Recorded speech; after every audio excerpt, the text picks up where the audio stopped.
Welcome, everyone, for today's Rising Tide Foundation presentation, where I'm very, very happy to be joined by Tony Gosling, who has been recently. Tony fell onto my radar, and I picked up a book that Tony's recently written called The Traitors of Arnhem, Martin Bormann and the Bilderberg Group. Tony actually sent that to me.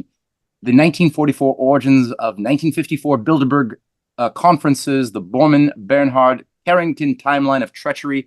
It is a fantastic read. It is short. It is dense. It is groundbreaking. And I asked Tony, and Tony's got an immense amount of experience in broadcast journalism, working at different times at the BBC, and has been just an investigative reporter with a good bearing on the flows and currents of history, with a good grasp of the various mystery cults, the Gnostic epistemological currents that have been running rampant, sabotaging many positive developments of the human experience for hundreds, if not thousands of years.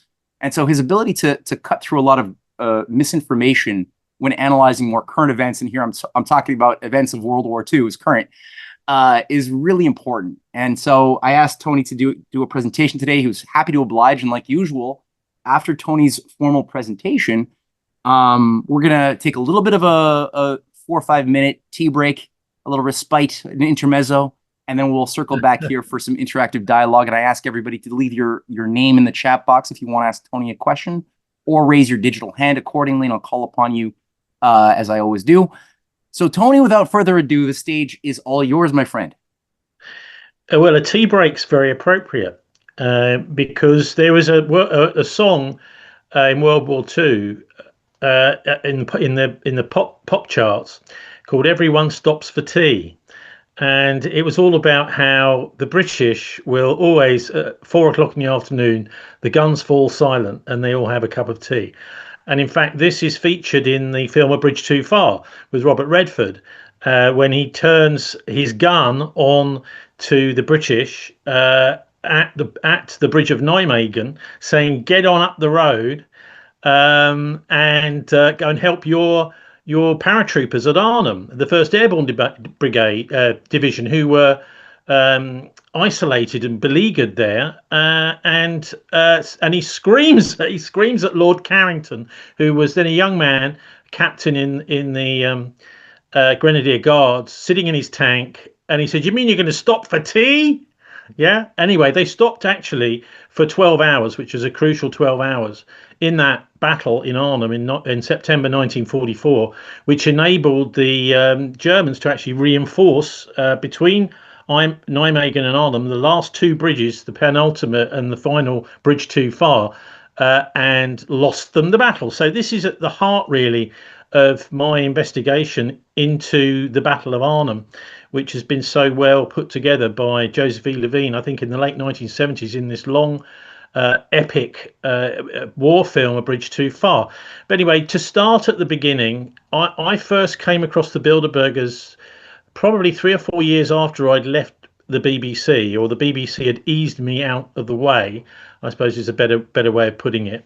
And the internet was just on the scene in the mid-1990s as a sort of, I saw it as my filing cabinet in a way. So if there was an investigation, which in the old days would have made it to air, maybe, most likely they did, back in the old days, these were there left for other people to see and possibly for me to build on.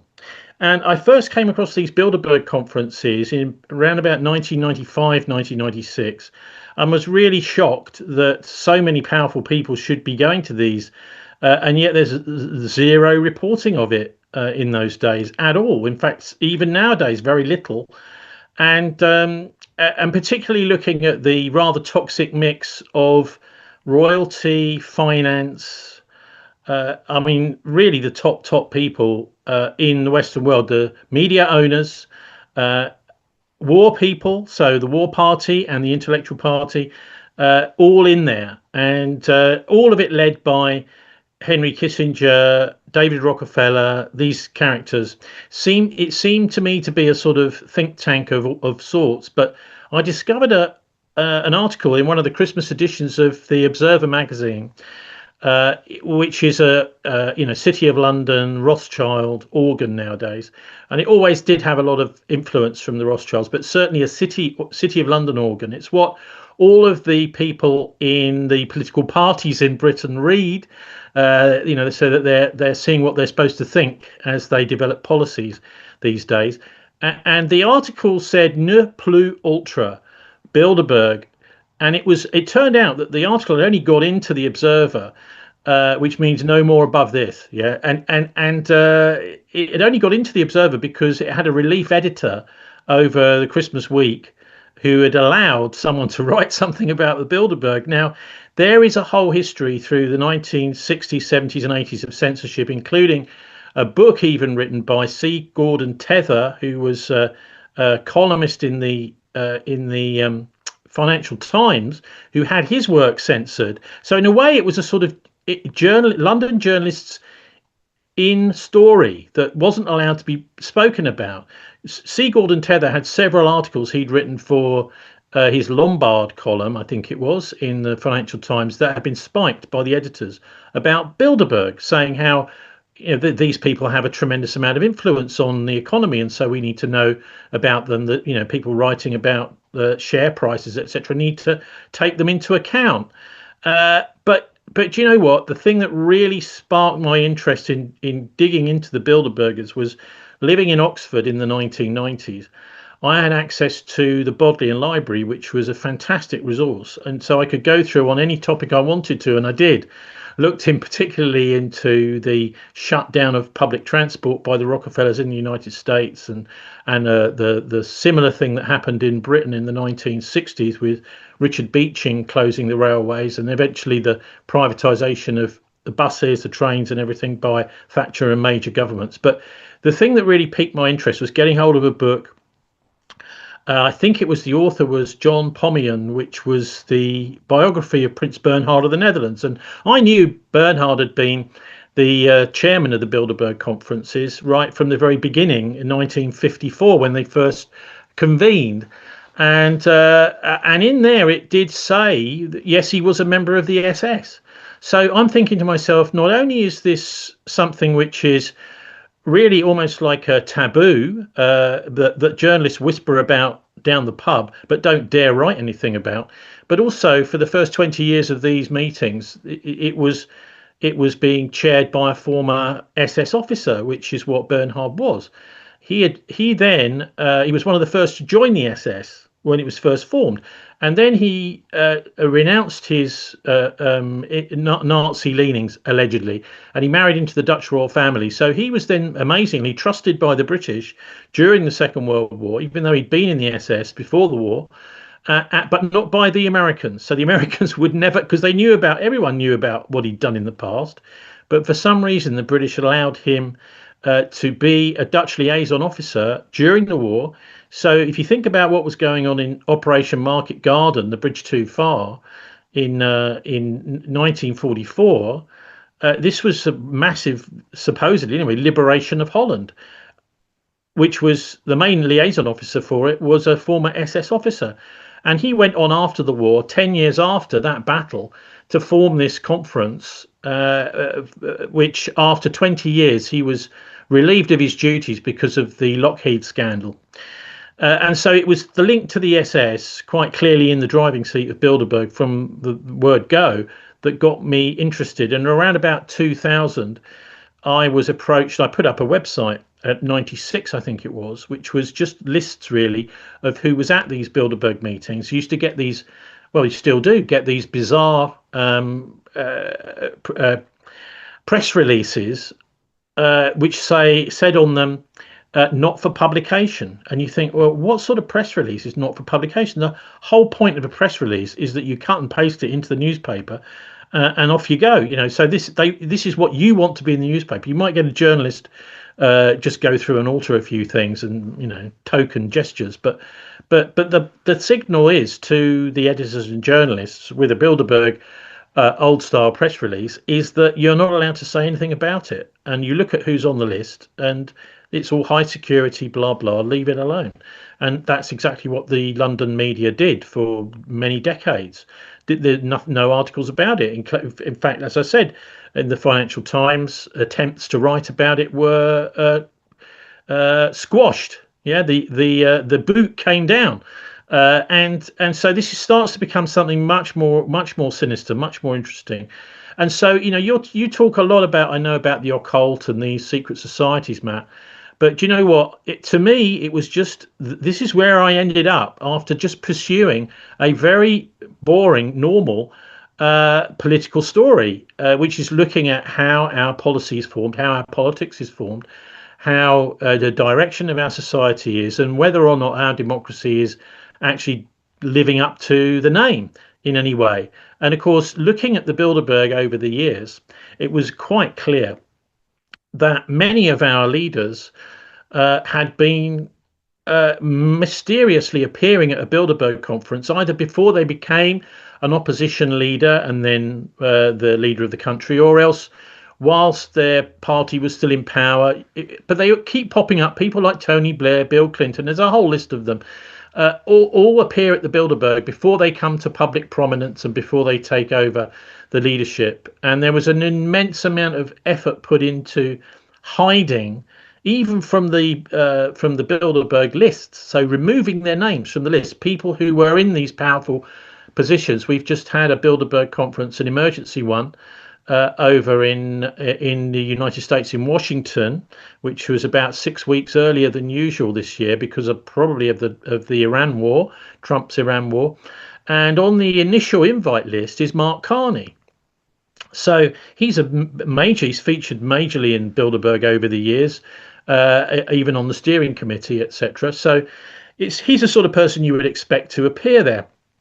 But on the official list this year, which they now put on their website, after pressure, I'm guessing, from me and my website putting these lists up every year, they have their own website now. And me and others, I'm not the only person that's been doing this. And he's not on the list. So, but the thing is, Matt, I know for a fact that Tony Blair went to the Bilderberg conference, one of the first I covered, because I spoke to the woman without any prompting who said, "Oh, I served Tony Blair his breakfast this morning." This was at the I think it was the Turnberry Hotel up in Scotland, but he's not on the list. So the Prime Minister of Britain at the time is at the conference, but his name is not on the list. So we have to understand there's an immense amount of deception, even being foisted on the press about who's at these Bilderberg conferences. Anyway, so I was approached in 2000 by Roger van Zwanenburg after putting up the Bilderberg.org website. Obviously, a lot of people knew about this, but they hadn't seen such a, I suppose, journalistic. I tried to be very fair about the way I reported them, factual and reference everything. And so Roger at Pluto Press approached me personally and said, "Look, Tony, it'd be really lovely to publish a book about this. Can you do us a book on the Bilderbergers?" And I thought about it for a few weeks, and then, or maybe even only about a week, and I called him back. I said, "Roger, no, I can't, because I just don't know enough about it. I've got quite a lot of information about how they started, who was involved, links to Freemasonry, this sort of thing, but I just don't feel I've got the full picture enough to write a book." And over the years, various people have come to me with bits and pieces of the jigsaw, Matt. So very important pieces of the jigsaw, including this link I was talking about to the Battle of Arnhem in September 1944, and the real utter, as I've now discovered, utter treachery of the British, senior British officers in the armed forces. That is to say, in the battle between the American paratroopers and the British Army, because the American paratroopers had cleared the way for the British Army in that battle to come all the way up in September 1944 from the southern part of Holland right up to Nijmegen. So many of the American 82nd Airborne, 101st Airborne had lost their lives clearing the way for these for the British tanks to come along. And when they got to Nijmegen, everything went wrong. The British General Browning diverted because he was in charge of it. They had a very young general in charge of the 82nd Airborne Division. And he was diverted by Browning to go up to the Groesbeek Heights out of the way. No, his job was to clear the bridge. He didn't really do that. But anyway, after another 12 or so hours of fighting, they did get to the bridge. They cleared the bridge, and as the British tanks rolled over the bridge, they then ground to a halt, as I was saying. And this is what I found so extraordinary about the entire battle, was this 12-hour pause, because if those carried on, those tanks would have actually made it to Arnhem, as we now know. And this is where I come to just running through some of the referenced information that I've come across over the years, which has explained all this to me. First of all, I have to mention a book. I'll run through the books now. So there's one book called Spycatcher. This is by Colonel Oreste Pinto. He was a Dutch-born British intelligence officer in World War II in the 1950s. He was all over the brand new television sets, black and white 405 line TV sets being transmitted around the country from the new BBC television studios, with his very popular series called Spycatcher, which has now been virtually disappeared. There are still the old books you can still buy in a Spycatcher omnibus, but his series of books after the war was really launched on the back of his intervention in Arnhem, in the Battle of Arnhem, at least his attempted intervention, because he realized that there was a Nazi Abwehr spy about to be sent into the Eindhoven region by the British. British supposedly thought he was a spy for them, but Pinto had realised, no, he's working for the Germans. And as he tried to stop this spy by the name of King Kong, and I won't go into all the details, but because it's a terrific tale. As he was about to stop him going, suddenly this guy is whisked away by, one would assume, Bernard and the High Command, because he's only a lowly colonel in the intelligence services, and he was taken into Eindhoven anyway, as he was just about to be arrested by Pinto. So this makes a great tale for his book, but more importantly, it shows you how the Germans really found out that this massive airborne operation in September 1944 was about to take place. So that's the first of the various reference books. Also must mention your favourite part of it, Matt, which is this August 1944 Red House meeting. Now, that was brought about, in fact, probably the best expose of that was done by, I believe, Paul Manning was a Canadian journalist. I'm not sure if he was Canadian or American, but he was working anyway for a CBS News radio in the United States with people like, wasn't his name Morrow, who was a very famous broadcaster in World War II, doing things like flying over in the daylight raids with the flying fortresses over Germany, bombing Germany, and bringing those reports back for the American public to hear. Actually very courageous, because he could easily have got shot down, as so many did. My uncle did, by the way. He was a Lancaster pilot. And so Paul Manning, what he did was expose this Red House meeting, explained that it was organised by Hitler's treasurer, Martin Bormann. But Bormann never actually went to the meeting. The idea was that this is all the German industrialists in Strasbourg getting together in August. So this is maybe 9 months before the eventual end of the war, to arrange what they called a flight capital scheme. So that's to get all of the German loot out of Germany, ready to recrudesce after the war, so that they could be reinvested in Germany and it could stay in the same corporate hands after the war.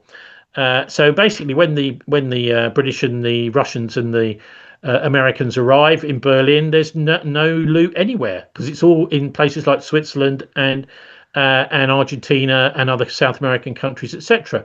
So this meeting, this Red House meeting, was just before this operation, and I would suggest to you it had a lot to do with the British arrangement to make sure that they lost the Battle of Arnhem, because the reason for it simply was that the Germans needed more time to fulfill this Red House plan.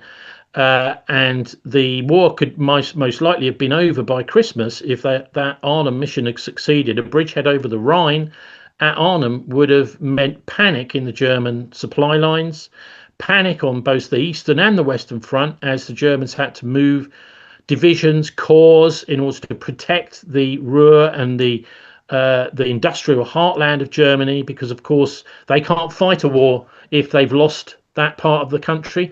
But anyway, so I think that's the main reason why the British had to sabotage that battle, and Carrington and his senior officers didn't advance to Arnhem, didn't rescue the British soldiers, and didn't obtain that bridgehead.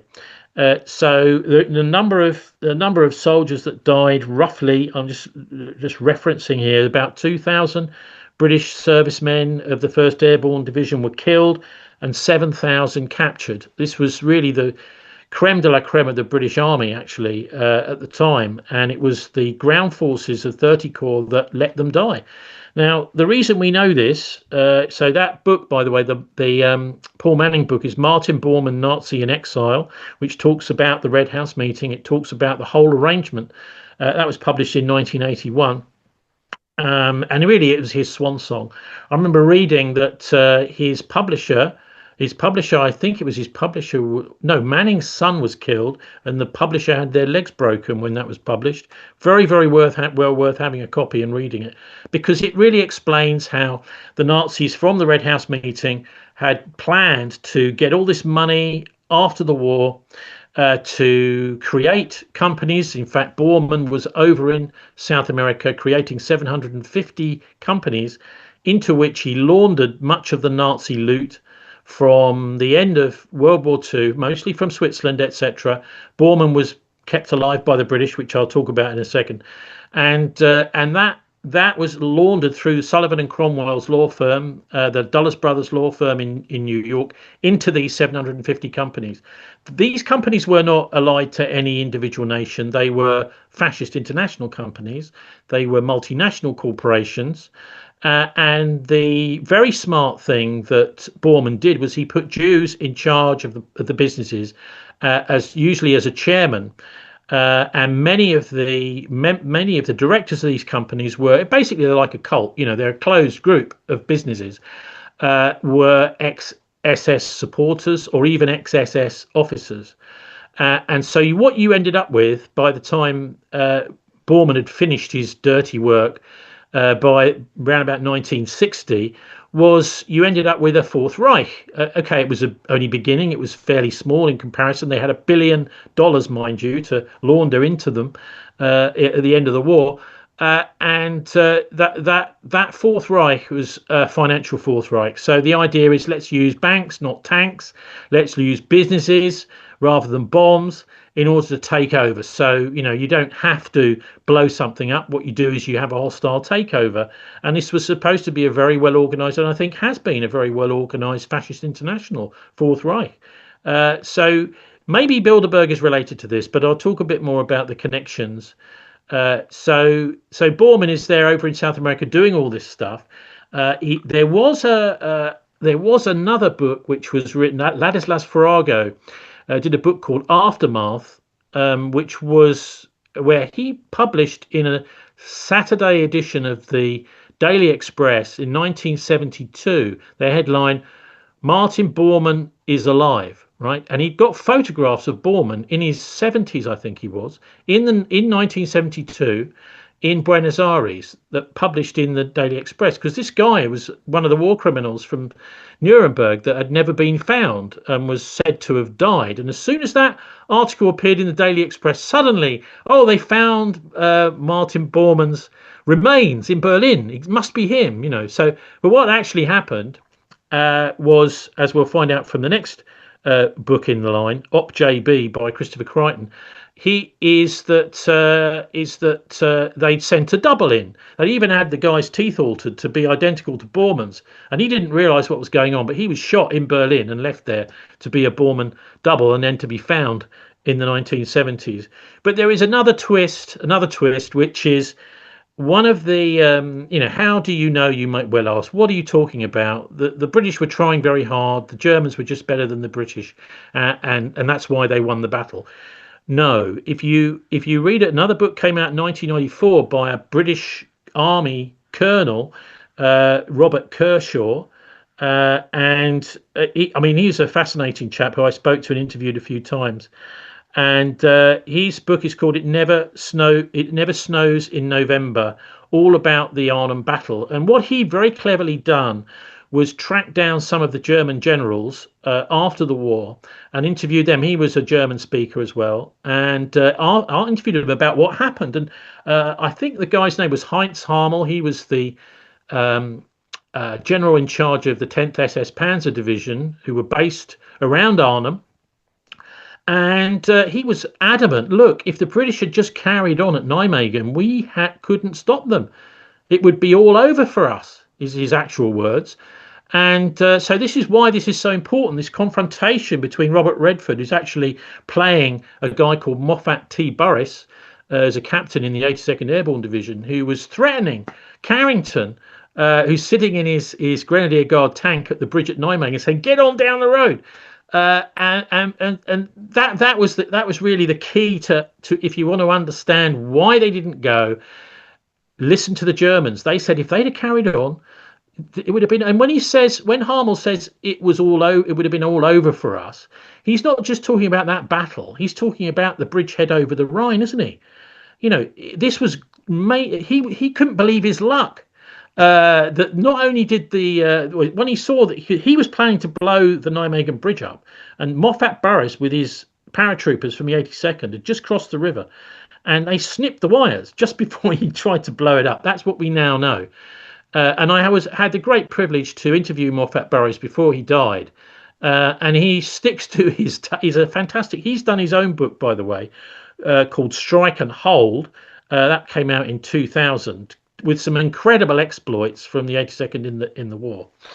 And so what we do is we then get to the situation where the 1st Airborne Division in September 1944 are isolated.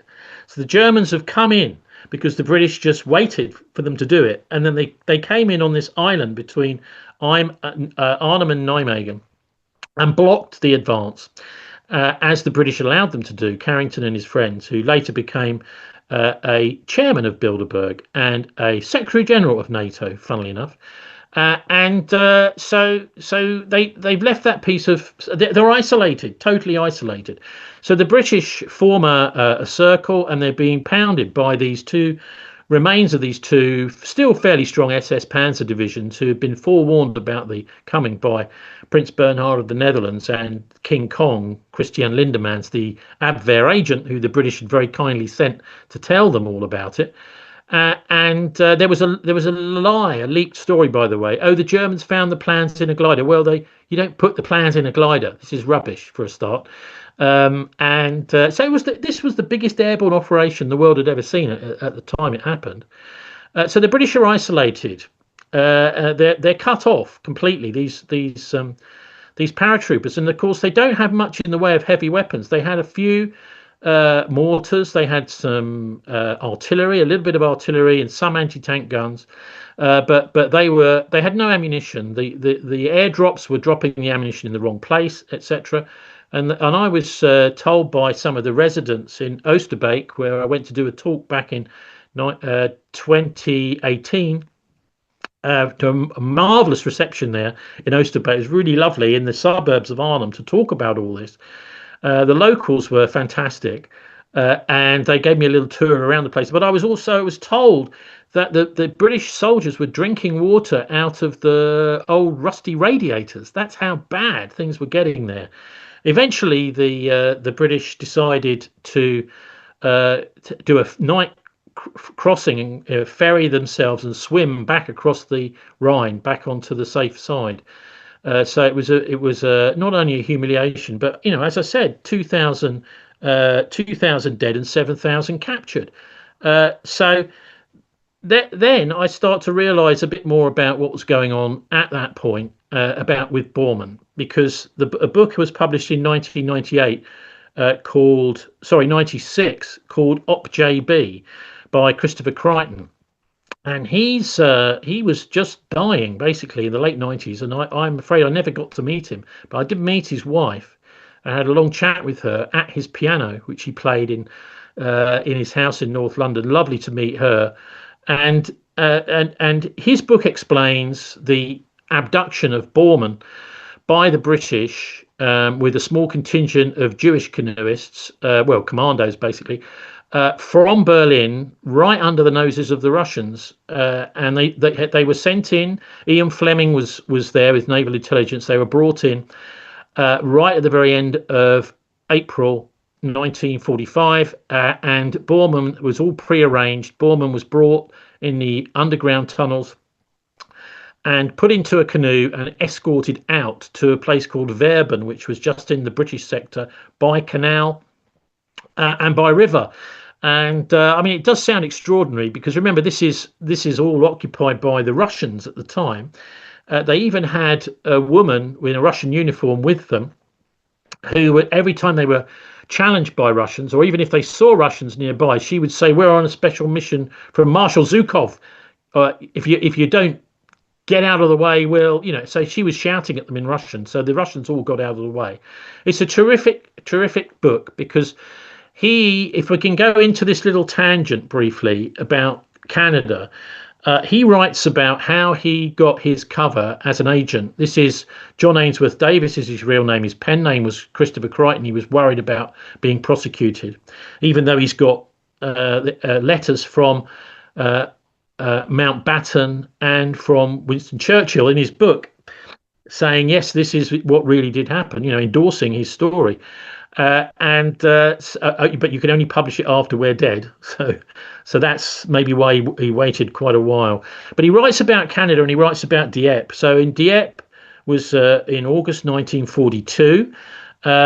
This was not long after, 8 months after the Russians had entered the war, by which time Stalin was getting really annoyed because he's saying, look, we're doing all the fighting at the moment. The British are sitting there, you're getting a few bombs. Most of the worst of the Blitz is over and you're not doing anything. And the Americans were in the war too at that point. And so Churchill wanted to send a message to Stalin that it's too difficult to invade. We can't do D-Day yet. And so that's, I think, why the Dieppe raid happened in August 1942. It was almost exclusively Canadian soldiers that were sent over to do a shore raid as a sort of test. How are we going to get on? If we turn up on the continent and take over a town for a few hours, and then what they really wanted actually was an Enigma machine, which they knew was in the town. So that was the main objective. But the sub agenda was to test what can we actually achieve. And in that raid, John Ainsworth Davis had been sent previously just a few days before to warn the Nazi high command that the Canadians were coming. So he stood up on the beach. On the cliff top above Dieppe at 3 o'clock in the morning, waiting for this dawn raid with the SS next to him. And they put piano wire around his neck. And they said to him, if the Canadians or if the troops are not here at Dieppe by 6 a.m., you're going to be kicked over the cliff. And actually what happened was at 6 a.m., or 5 a.m. just before he got kicked over the cliff, this raid arrived at Dieppe. But the Nazi, Wehrmacht and the SS were waiting for the Canadians, and that's why there was such a horrific massacre. But the subtext of this, Matt, is sending a message, isn't it, to Stalin, saying, look, we've tried. It was a terrible disaster. It was a really awful massacre. And the idea is Stalin is thinking, well, okay, so we're just going to have to slog on our own for another good while, because they're doing what they can over there, and the Germans have just got such good defences on the coast. But as I say, so many died. It's 3,500 casualties, 1,000 Canadians killed, and all really Winston Churchill and his mates doing this to stay out of the war, to give themselves an excuse to make sure Stalin stays in and fights for another long period of time. No, that's a diversion in a way, because it's part of the way that John Ainsworth Davis, Christopher Crichton, in this book Op JB, explains he's building his cover up with the Nazi high command. And just to go on through the there is also a lot of questions about the OpJB book. I mean, I was very, because is it true? Is it really true? It's an incredible book. But in order to, I wouldn't be sitting here talking about it now if I didn't think it was. And I think in my own mind, and hopefully for the readers, I have stood it up, not only by visiting and meeting his wife, but also by, there's a whole chapter in a book by a guy called Milton Schulman. The book's intriguingly entitled Marilyn, Hitler and Me.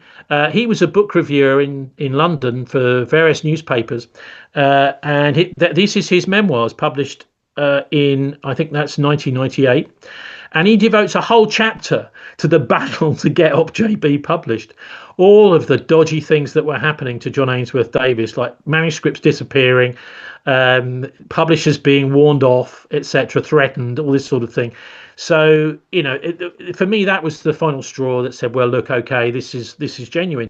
If some brilliant, one of the best book reviewers on the London scene is going to devote a whole chapter to this adventure of how we finally managed to get OpJB into print in the 1990s, that helped convince me that there was a lot of truth to it. So anyway, after the war, and this is where we come to the Witch's Cauldron bit, there was a sort of 10-year break, and the Bilderberg conferences were started in Oosterbeek and the outskirts of, just outside Arnhem, in the same place where the British were surrounded. And the Hexenkessel, the Witch's Cauldron, that's what the Germans called it. This at the time, they said, "Oh yeah, the British, they're in the Witch's Cauldron over there, bang bang," and they're being killed. So this is what they called the Hexenkessel. And so the Bilderberg conference, in a way, was an in-joke that the Bilderbergers, with the ex-SS chairman, started their conference in the same zone where they had killed the British 10 years before, in order to give themselves an extra few months to squirrel away their ill-gotten gains from the occupation of Europe, the $1 billion or so that they'd managed to turn into ready cash. Obviously, they had a lot of things which weren't just cash, gold, etc. And so that's why I think the Bilderberg conferences were held at the Bilderberg Hotel in the outskirts of Arnhem, because this is the Witch's Cauldron. This is where it all happened 10 years previously. And it's weird to think about those first conferences, because people like the Labour Party leader at the time, Hugh Gaitskell, were there, and they didn't realise it. They were a little bit uncomfortable. There's a photograph of him sitting in the first conference, in fact, next to Pete, and he sort of looks a little bit uncomfortable. Who are these people? Well, it turns out several of the Germans attending that first Bilderberg conference were actually war criminals. It's just that it wasn't known at the time. Since it's transpired that one of them, Kessinger, I think he was, I cannot remember both of the names of them. They're in the book, by the way. But the one of them was one of the chief people in Nazi Germany who was requisitioning Jewish property as part of the final solution.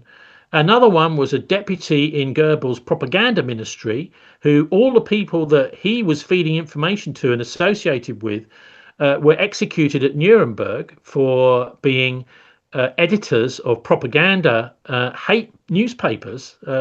These anti-Jewish, anti-Slavic Nazi propaganda organs were executed, and this guy was the one who was feeding them. So these are the guys sitting around at the very first Bilderberg conference. This was shared with me, and the evidence of it by Manfred Petrich. Manfred used to be a regular attender at Bilderberg meetings. Unfortunately, he's no longer with us.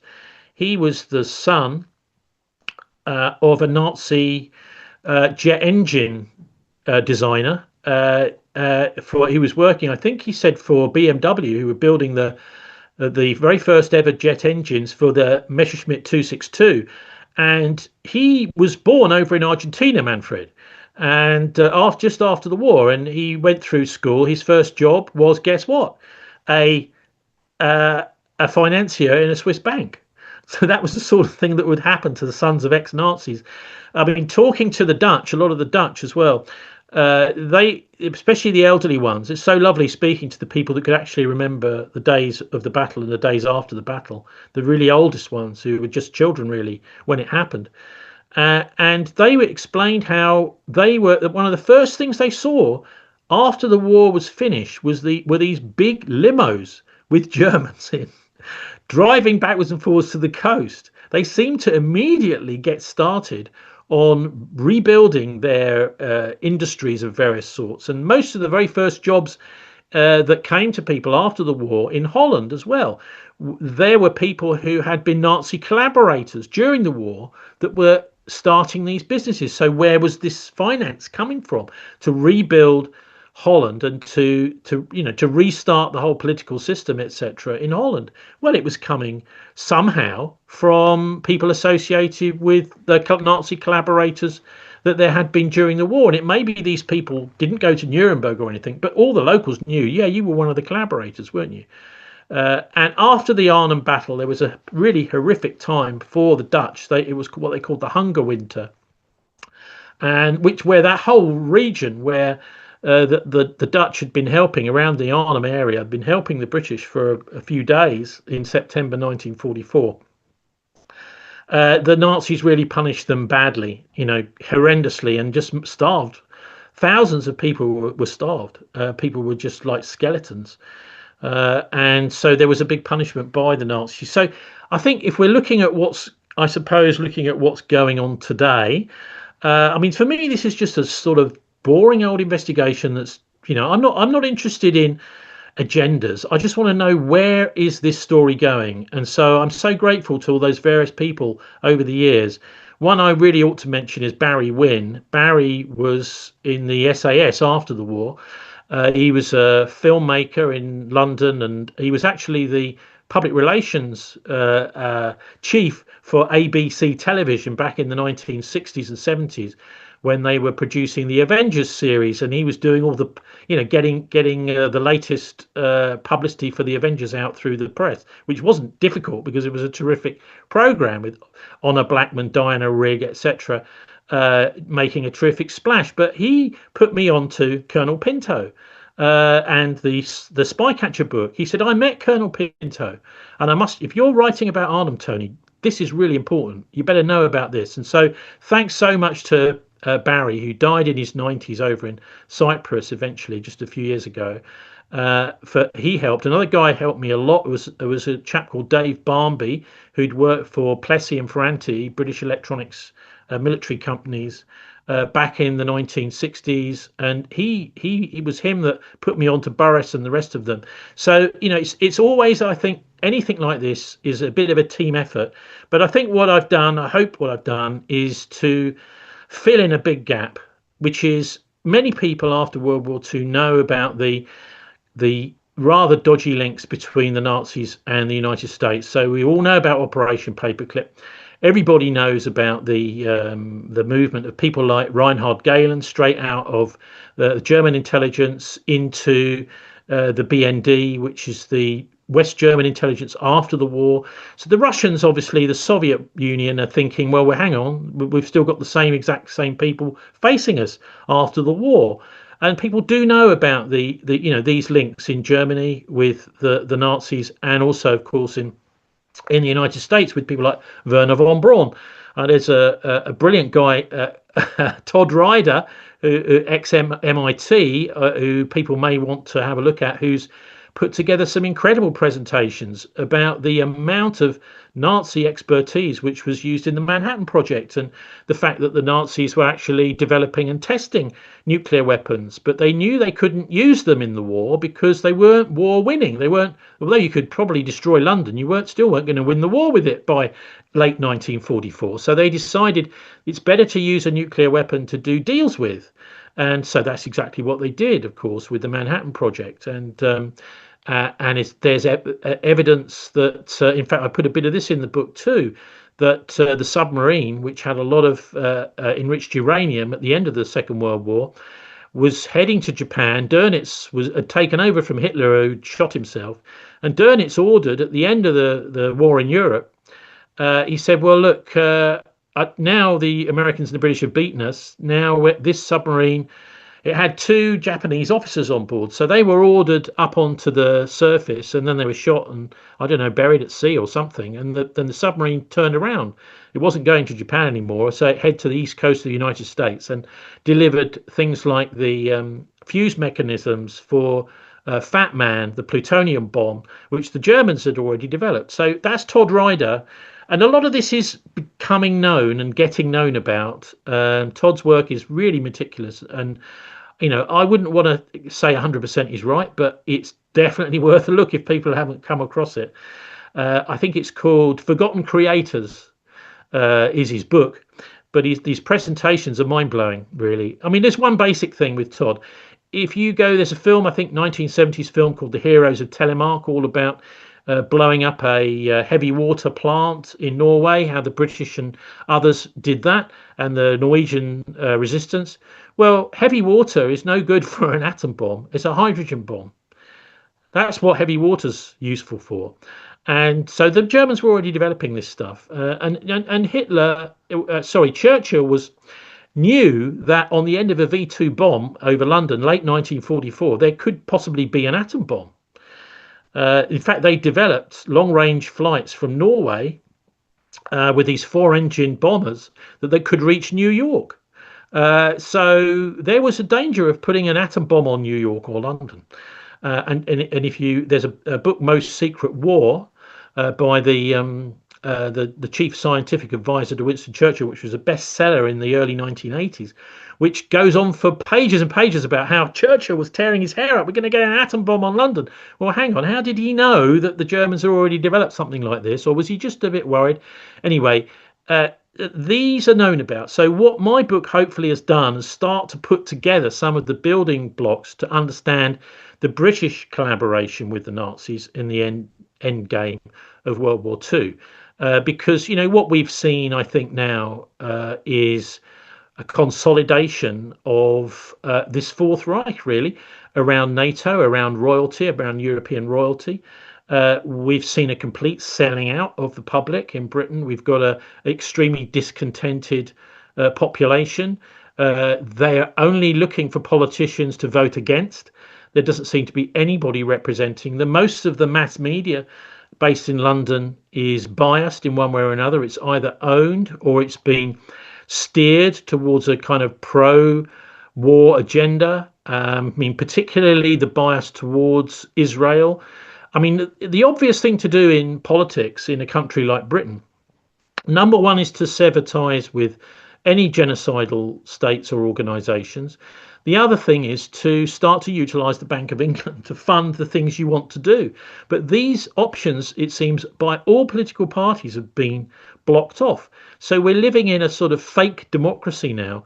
And I think that the power of the corporates, the big corporate world, the transnational elite, financial elite, that various people over the years, I think it was called the Power Elite, wasn't it? There was a fantastic book in the 1950s all about who these people are, exactly the sort of people you'll see at a Bilderberg conference.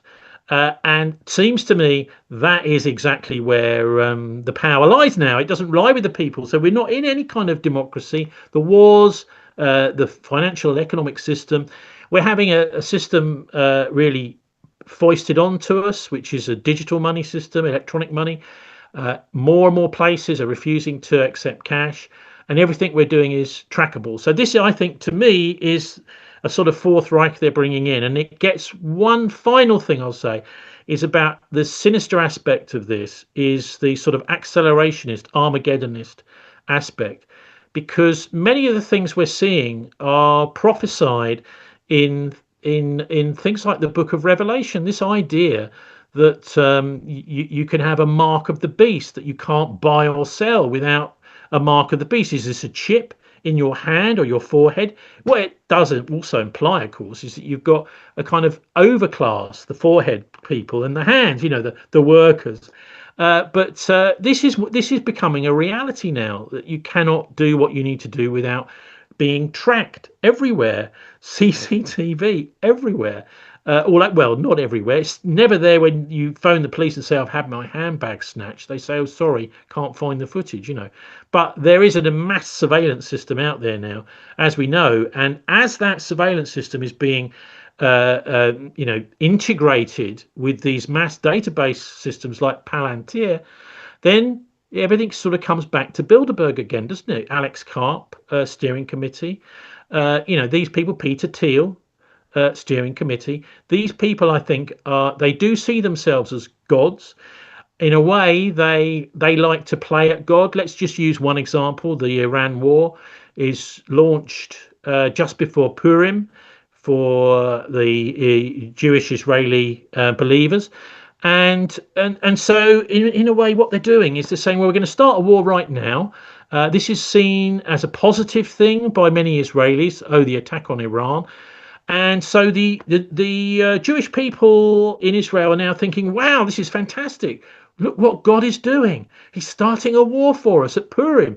And so by integrating these sorts of large events around the world with the hearts and minds of the people that they want to influence, they're convincing them that God is helping them, when really it's actually a bunch of Fourth Reichers that are doing this stuff. That's why I think they really do believe. They don't believe in God at all, but what they believe is that they can pretend to be God.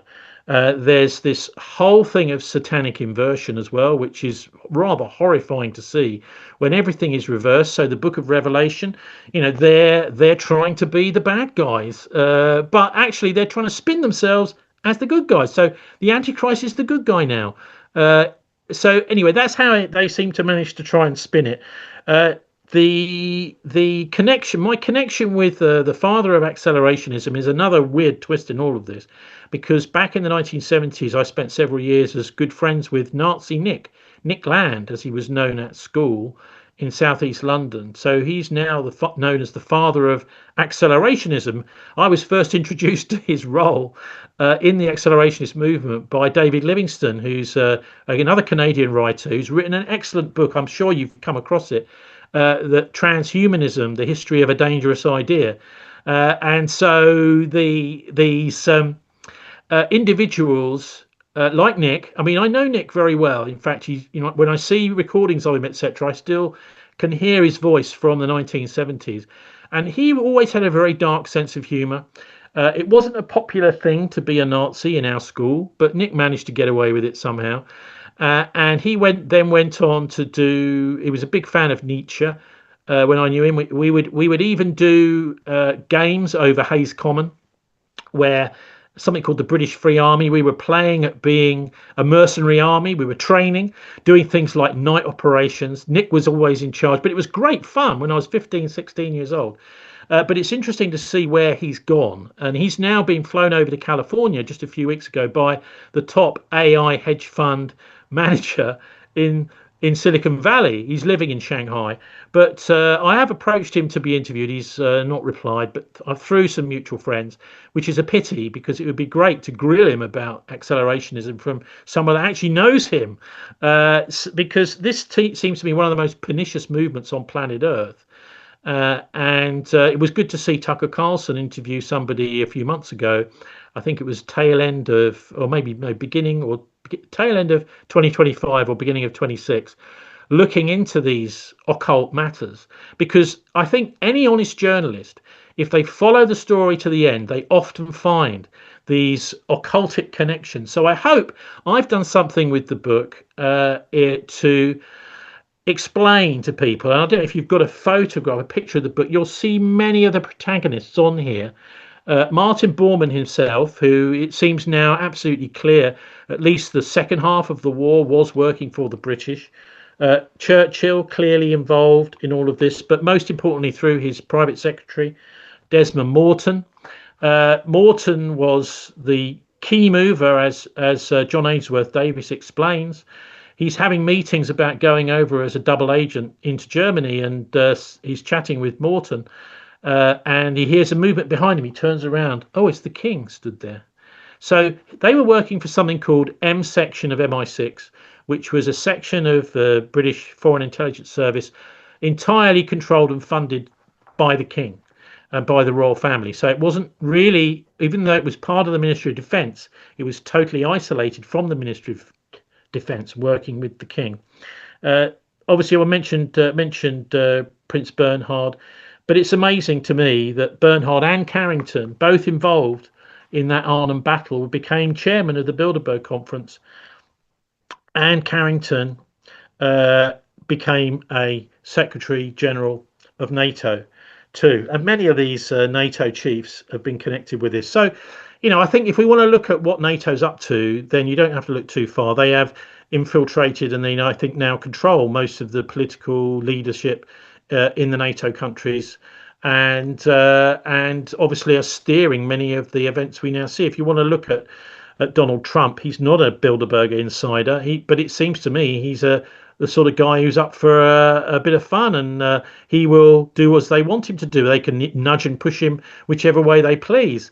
But I'm a news journalist, so I do a weekly podcast, and we've been talking about the undermining of the British political and particularly legal system in this last week with Defend Our Juries, the first ever prosecution of a barrister by the Department for Justice under David Lammy, Bilderberger, has just been announced last week, and he was one of the people who was defending Palestine Action, and he's being prosecuted, it seems, for saying something that the judge said he specifically couldn't say in court, and he's saying, well, this is the major part of the defence. So this is what's now happening, the corruption of our courts over this Pax Judaica, as it's been called. I prefer calling it Pax Zionica, because I think the Zionist movement has been going since at least the 1880s, and that there is a real attempt to infiltrate much of the Western political system, Western media, in order to bring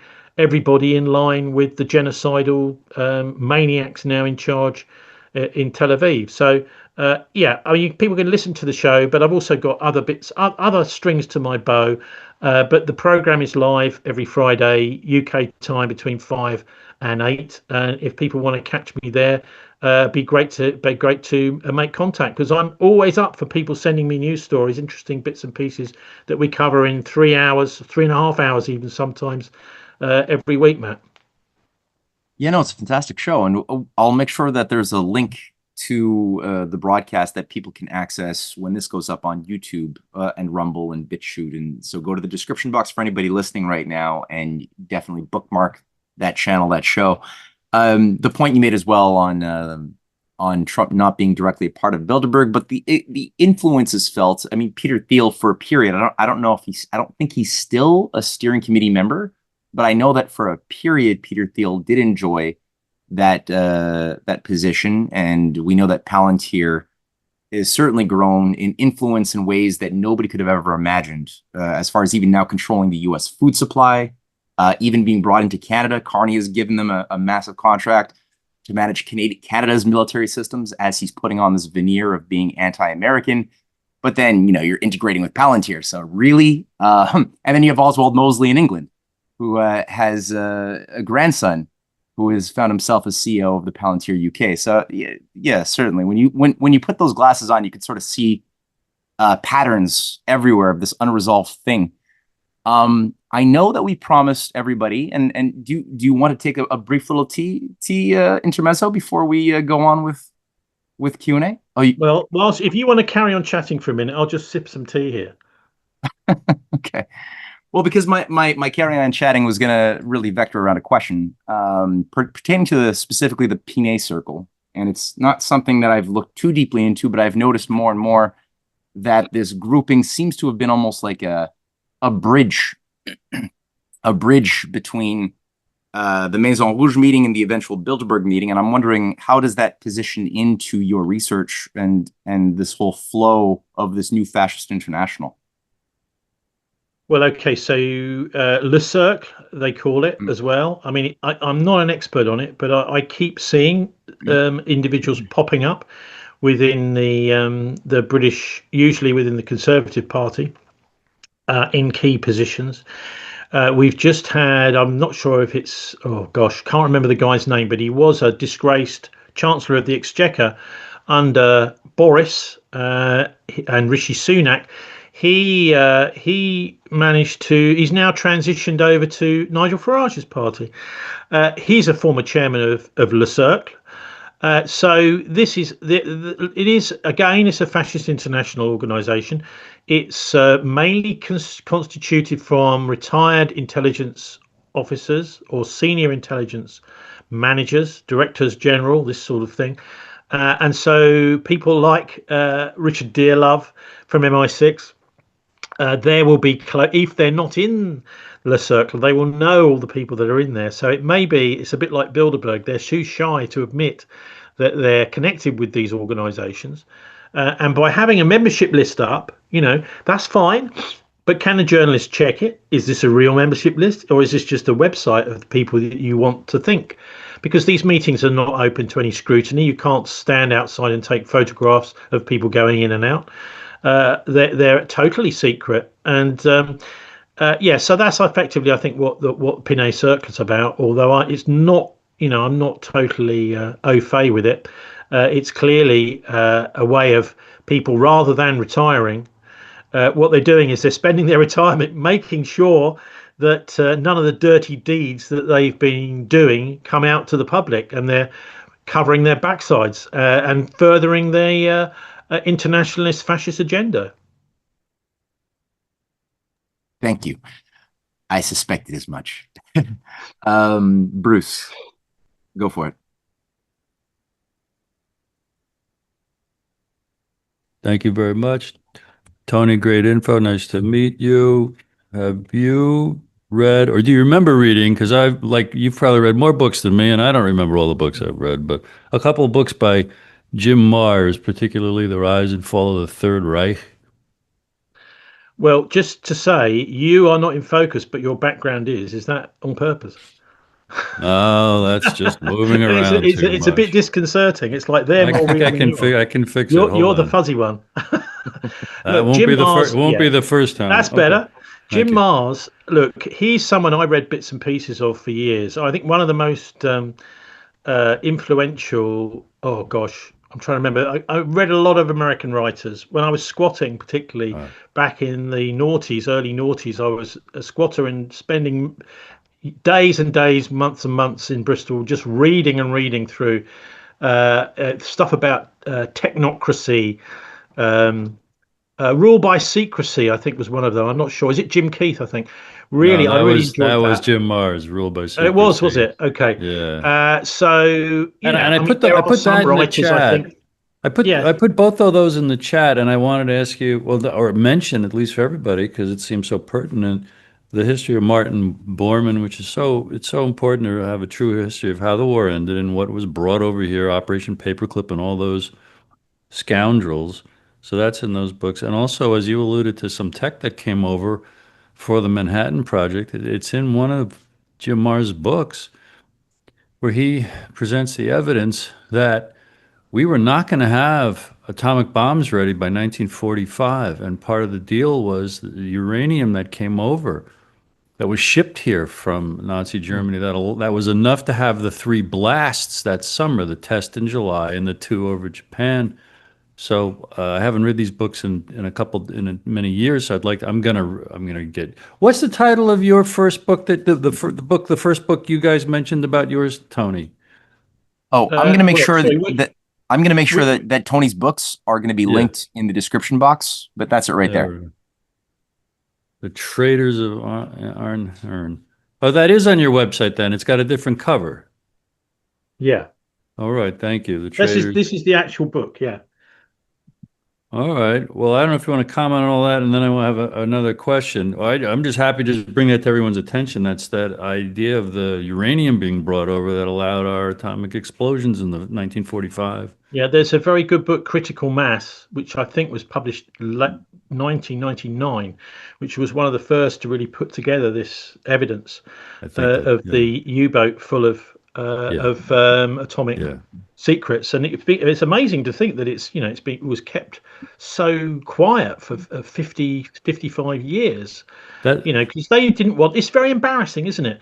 When the nuclear weapons are dropped on Japan, thank you very much, Germany. It's right, and also it just everywhere you look, everywhere. Big brush, Bruce. So much is so phony. The official stories of things, right? But here's my question. I was clicking on your site and I saw the cover. I had a book published by Trine Day, and then I did marketing for Trine Day and Chris Milligan. And the cover of The Siege of Heaven, I thought, by George, that looks like a Trine Day cover. But then on Amazon, it's saying it's out of print, and on your website, you're offering it just as a PDF. I'm so afraid to ask, was there some falling out between you and Chris at Trine Day? Well, no, Good Chris God. Just decided he didn't want to publish it. What? We haven't fallen out. I mean, it's up to him, isn't it? He sent me a cover, and then I said, when's it coming out? And he said, oh, sometime soon. Eventually he said, look, I've just decided I haven't got the money to do it at the moment, and we will have to wait. And so it never got published. But I mean, it was him that encouraged me. With this book, The Traitors of Arnhem, I was actually asked to put together by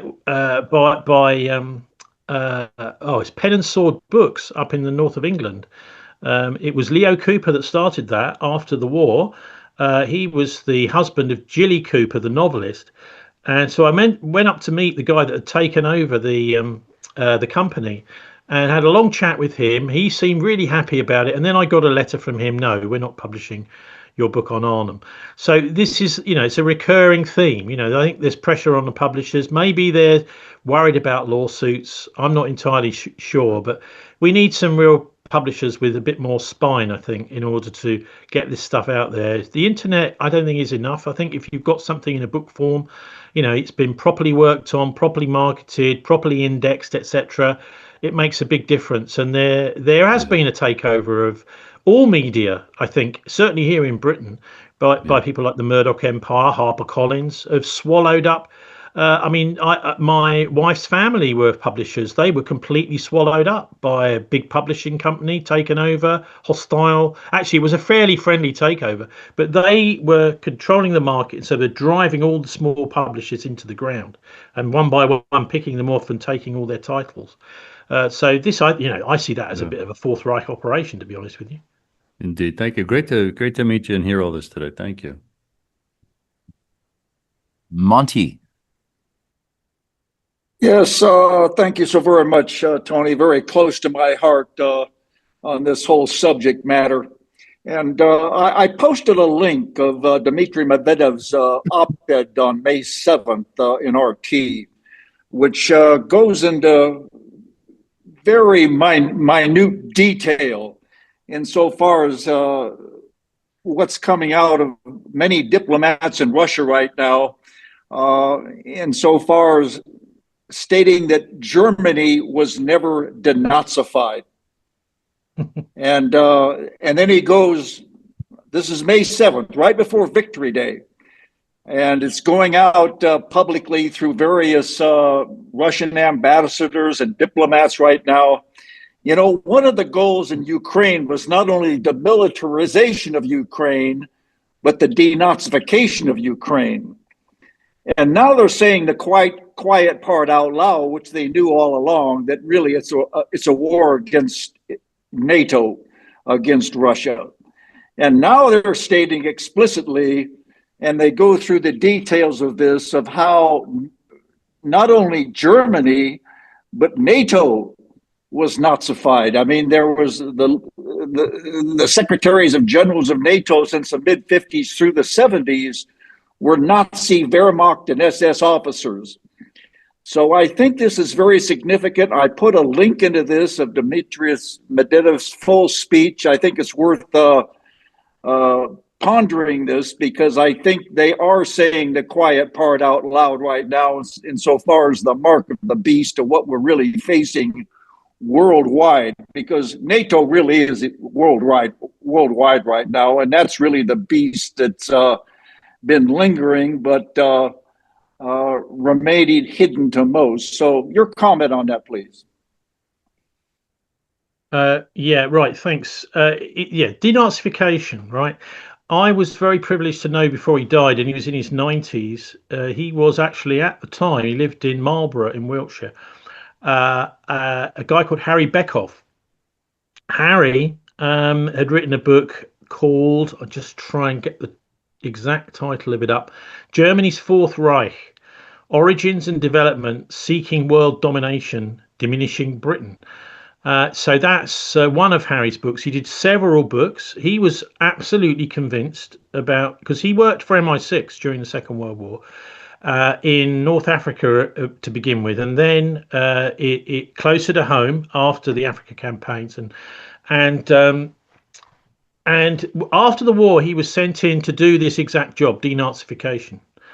And Harry, he was the longest serving member of the Conservative Party at the time. I think that was about 10 years ago. And so he was known by the Conservative leaders rather obsequiously, used to go and pat him on the back and things like that, because they were basically ignoring everything he was saying about the European Union. So the EU is a United States of Europe, says Harry, and this is exactly the plan which was being put together in 1941 by various departments, mostly the Nazi finance ministry, as a way of administering occupied Europe. So, for example, we've seen Tony Blair implement the breakaway of Wales and Scotland in the United Kingdom. This is exactly what the Nazis intended to do in 1941.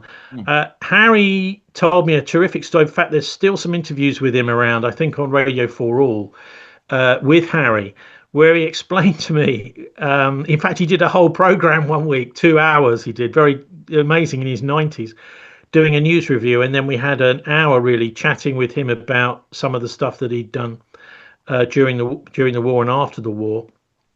He explained how he found in Cologne the head of the university, and he was a little bit suspicious about this guy. A few people put him onto him, said, look, check this guy out. Turned out he was a full-on SS guy during the war, and he was straight away after the war, literally the late 1940s, running the university. And so Harry, as part of his denazification work for MI6, reported this to the British authorities. Right, this guy needs to be moved out. He's obviously a traitor. Anyway, so the amazing thing that Harry said was that when he put this information through, suddenly there were questions about him in the House of Commons, saying, who is this Harry guy? He's actually now still thinks he's fighting World War II. He's interfering in the rebuilding of Germany. And although the guy did actually eventually get removed, there was quite clearly political pressure being put on within the British parliamentary system for Harry to be lent on for discovering a former top Nazi running a university in the new Germany. So, he was good at his job, a bit like someone like Oreste Pinto as an intelligence officer. The trouble is, intelligence officers these days, I think they realise, look, there are certain little toes we mustn't tread on. Otherwise, we're either going to lose our job, lose our pension, or maybe even get a bullet in the back of the head. Richard Moore.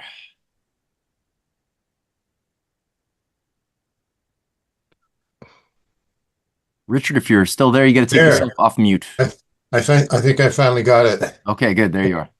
Yeah. Well, thank you so much, Tony. I learned a lot of new things. You covered a lot of good ground. I just wanted to offer a characterization of Pax Judaica. I'd say what it is, it's a new kind of imperialism, parasite imperialism, like those little creatures that take over the brain of the host and then make it do things. Anyway, that's what I had to say. Well, yeah, Zionica, really, because look, I think I don't think Netanyahu is Jewish. I don't think Smotrich is Jewish.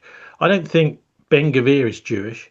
I mean, a lot of these people, particularly the maniacs now in charge, they're just terrorists. They're nihilists, and they will say anything in order to get their way. So this is why this sort of characterizing this Israel as a Jewish state, I think, is just wrong. If you think about who's constituted most of the Jewish population, supposedly, in Israel, well, it's the people who were prepared to go along with, many of them anyway, to go along with the Nazi programs in the late 20s, early 30s to persuade Jews to leave. And these are the ones that were maybe a little bit less close to their faith. I mean, they did an amazing, horrific thing, the Nazis, which was, and Bormann was a big part of all of this, by the way. It was the Wannsee conference. He organised, again, like the Red House meeting, but didn't go himself. And so it's very clear to me that there was an attempt there to basically wipe out the entire faithful rabbinic tradition in the whole of Europe, which they pretty much effectively did. But those who were sort of on the periphery of it and weren't too bothered about, the faith, hopped on and said, right, we'll just get out of here. Well, many people, obviously, many escaped to other parts of Europe and then got away. Many came to the United States, but those that didn't. So the whole character of the rabbinic tradition in Europe was altered by Hitler. It's a very deliberate, I think, deliberate thing, and so it's the Zionist movement, seems to me, that we're dealing with, and they are doing everything they possibly can to link this to being Jewish, to link this to the Ten Commandments, to link this to the sort of temple tradition, as people like Pete Hegseth are. So to me, it's a usurping, it's a synagogue of Satan. That's, to use a phrase from the Book of Revelation. In that it's trying to use the good auspices of Christ or whatever. And if you think about what's going on, 2,000 years ago, Jesus was actually alive. So he was there, whatever, 26 years old. I think he finished his ministry when he was 33. And so what we're seeing now playing out from Jerusalem is an anti-Christ regime. So it seems a little bit rich, since Jesus was Jewish, to call it Jewish. And there's been a lot, I think, of attempts to create that idea of, many of my friends in Bristol, where I live, are Jewish and are absolutely as abhorred as everybody else by seeing what's happening to the Israelis, the genocide, etc. And so, it's a bit of a trick, as Hitler played, to try and categorize. The reason that Nazi Germany started really hating on Jewishness was because of the involvement in the First World War of bringing the United States in. Once 1916. This is my reading of history. I may be wrong, but it seems that in 1916 or 17, the Germans had won the First World War, but the Zionist lobby in the United States, through the newspapers and through their influence in politics, managed to bring the Americans in, the sinking of the Lusitania, obviously, to the war and restart it. And this was really used in the 1920s in order to demonize all Jews. Now, this was just a small group who'd been involved at Versailles, etc. But the idea is let's just make this about all Jews, and so there's been we had the same in the Northern Ireland conflict, in the Troubles, in the 1970s, 80s, and 90s, with the attempt to characterize it as a religious battle between Protestants and Catholics. Look, it was a battle between two completely separate groups of people who didn't even, most of them, go to church. They weren't really interested in that. They were two separate ethnic groups. It was a bunch of settlers that mostly had come from Scotland, the Protestants, and it was the indigenous population who were characterized as Catholics. But really it was a battle between the nationalists and the loyalists. And this isn't a religious thing. This is just a cultural, ethnic thing. And so I think you can see the same sort of thing playing out. So, for example, between Shia and Sunni in the Middle East, seems exactly the same sort of formula, divide and rule formula, has been used to really weaponize these faiths and to put people in charge. It's almost like, CIA gets to choose who's going to be the evangelical pastor in your town, then they're weaponizing this entire faith. And I think that's been going on, for centuries, actually. Look at Constantine taking over, setting up the Roman Catholic Church as a way to control the Christians that the emperors were failing to control. In fact, the more the Roman emperors tried to, like Diocletian, tried to control them, the bigger Christianity was getting bigger and bigger all the time. So anyway, so that's my take on this Pax Judaica. I don't see it as that at all. It's a Zionist empire that they're trying to create, and the idea is they're going waving around these Jewish flags. Pete Hegseth may not realize it, but they're planning to reinstitute sacrifices at the temple in Jerusalem. This is reversing Christ, so they're saying we're going back to before Christ. Christ is supposed to be the Lamb of God, the final sacrifice. Actually, we're going back before that, so as if there was no Jesus. So has anyone told Pete Hegseth? I'm not quite sure. And anyway, that temple was built by the Hiram of Tyre, and he wasn't Jewish. In fact, the whole thing was built by and designed by, it seems, by people who are much closer to the Canaanite faiths and child sacrifice and that sort of thing than they were to the Jewish faith. So in a way, the temple is a symbol of the failure, Solomon sort of falling away from the Jewish faith. And anyway, if you go to Revelation again, you'll find that John says in there that there will be no temple in the New Jerusalem. So what are they doing, trying to recreate a temple? Hegseth really needs to do a sort of masterclass in this in order to get his head around it, because he doesn't seem to be quite the Christian he says he is. Yep, he definitely needs some better lessons in the Bible, that's for sure. Your astute observation on the fact that this smells more of a pre-Christian, even pre-Jewish Canaanite occult religion is very astute. And I think, yeah, when you look at the Old Testament as well, like the amount of times you find throughout the Old Testament demands to stop worshiping Baal and Moloch and stop sacrificing your kids. It's everywhere. It's like 30 different books in the Old Testament. Just like it's a war against Baal and Moloch. And these agencies that have been so obsessed with creating this temple cult, they really do want to get that good old religion back again. Under if you go into the Old Testament, you keep finding this phrase.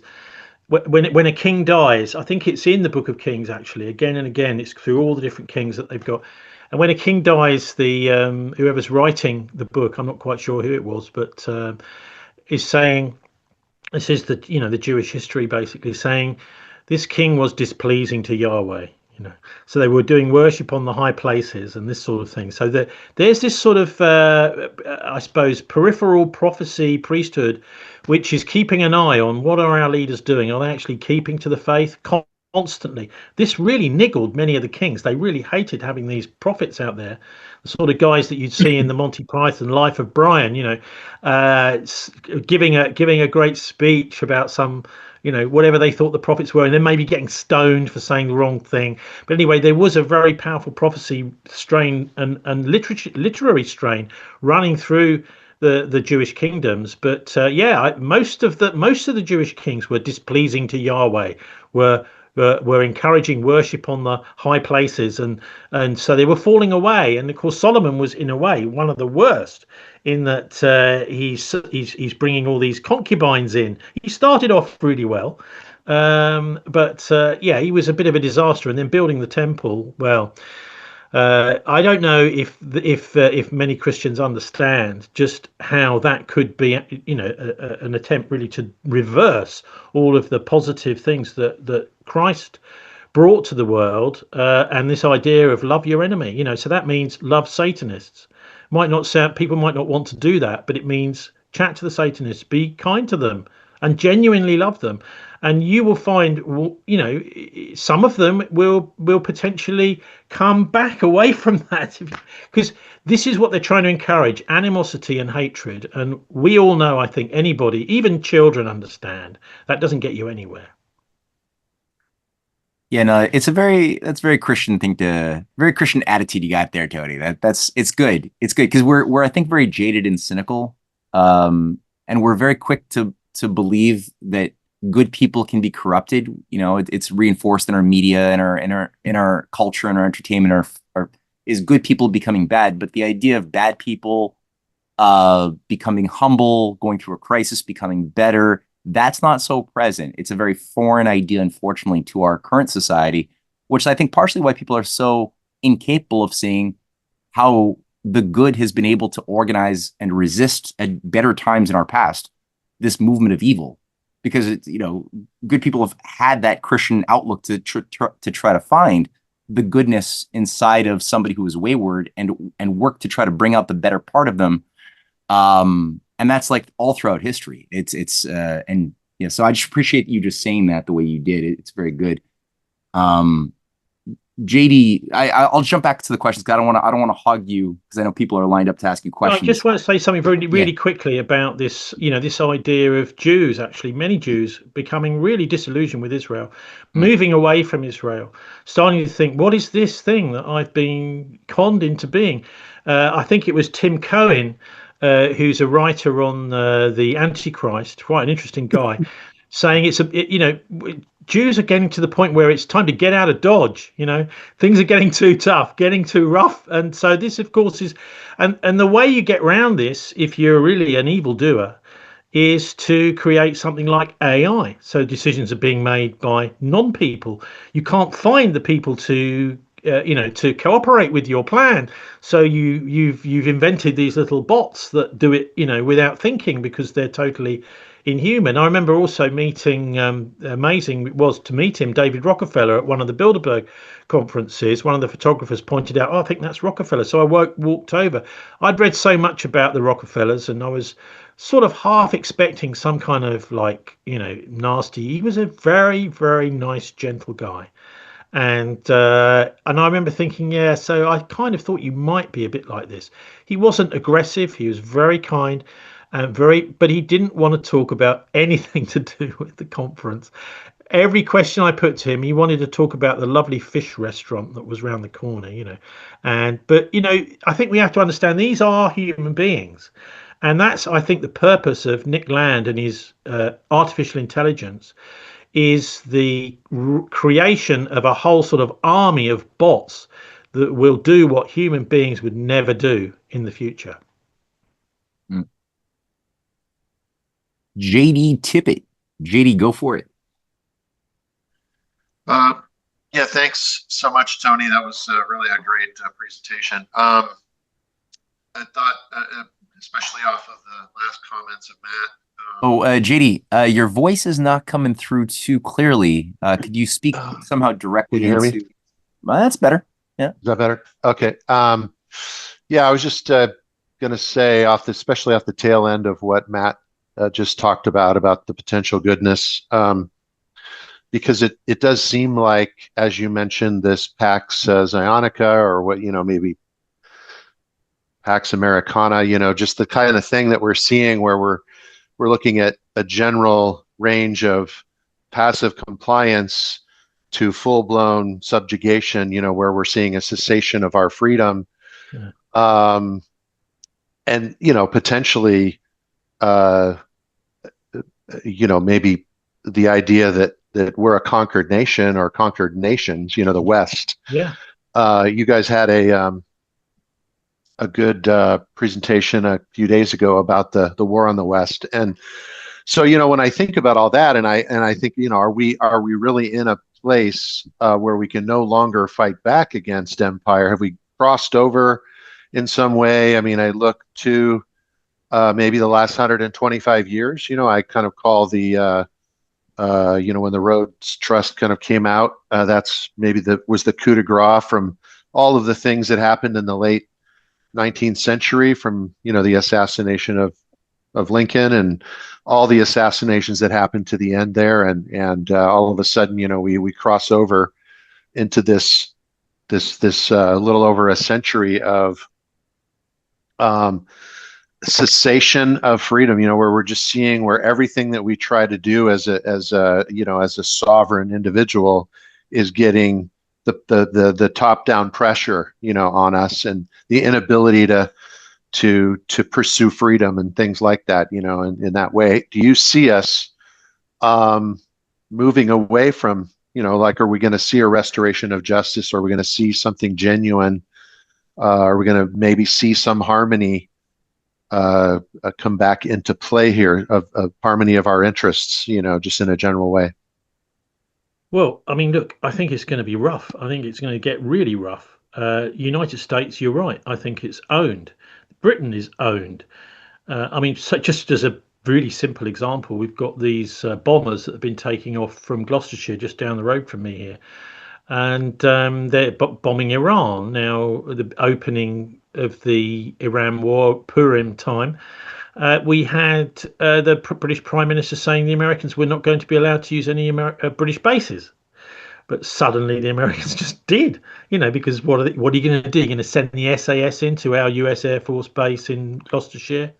So there is just this is just the law of the jungle we're seeing, and who is actually calling the shots? I think that we're looking at ultimately the World War III will be between China and the United States mainly. I mean, potentially the big sort of kicking off point will be the Middle East, but you're dealing with. I mean, Trump is just about to go to China, and what we've seen is the Iran war calm down, just so we've got a bit of space for Trump to talk to President Xi. Otherwise, you might just say, "Well, no, I'm not having you here." You've stopped all our oil, so why should I? And so the geopolitics of it isn't really making sense anymore. There's no rationality to it. In terms of anything positive to say about it all, is I think we don't know where it's all going. I look here in the UK and I see, well, yes, the Americans are quite oppressive in certain places at the very tops of elite institutions. They're becoming dominated by finance. But I also see an enormous amount of raising of awareness of youngsters, of particularly this amazing actions that have been taking place in central London week after week after week in support of the Palestinians, in the opposition to the genocide, and also the pensioners coming out with these "I support Palestine action" placards, "I oppose genocide." Being thousands of them being arrested, and but queues and queues of more people wishing to get arrested, and the police just running out of space. So there is a most definite, I think, raising of awareness and understanding about in a way, what's happening is the empire is sort of painting itself into a corner. Quite how that resolves itself, I'm not sure, but. I mean, I used to play war games with Nick, right? This is the things like SPI, Avalon Hill. We played the Sinai battles, the 6-Day War, the Yom Kippur War, this sort of thing, on these tabletop with little counters. When I was 15, that's how sad I was. But I really enjoyed it, actually, and he was good, and occasionally I beat him. I mean, he's a game theory guy, basically. And I see now that war evolving into this eventual clash between the US controlled. I mean, you could just say the Freemasons control the United States. I mean, certainly that was the plan of the British once they lost the War of Independence, to just install Masonry to run the colony as a sort of fake democracy. And the British were supposed to be, or the occult British were supposed to be in charge. But then, of course, you've got the similar thing going on with the Chinese Communist Party over in China. You've got I mean, whether they're triads at a lower level, but it's secret societies, I think, in control of both of these big superpowers. The one exception to all of this, of course, is the Orthodox Russians. We've just seen the victory parade from 1945 just the other day in Red Square in Moscow. The Russians are talking, it seems to me, a lot of sense about Ukraine and about the Middle East. They're not trying to build an empire. They pulled out of Syria, etc., pulled out of the Eastern Mediterranean. They're still seeing the Black Sea as part of their territory.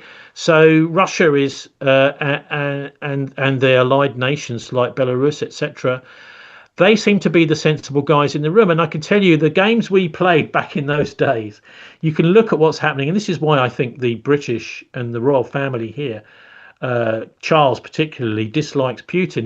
He likened him to Hitler famously. So much is because they are the ones who will clear up after the war.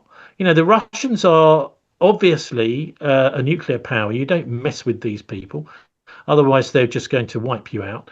And so, as the Americans and the Russians, he's put a massive spanner in the works for World War III, has Putin. And if you look at how he came to power in 2000, it was fascinating. He was very pally with Berezovsky, who was the top oligarch who was put in charge of Russia.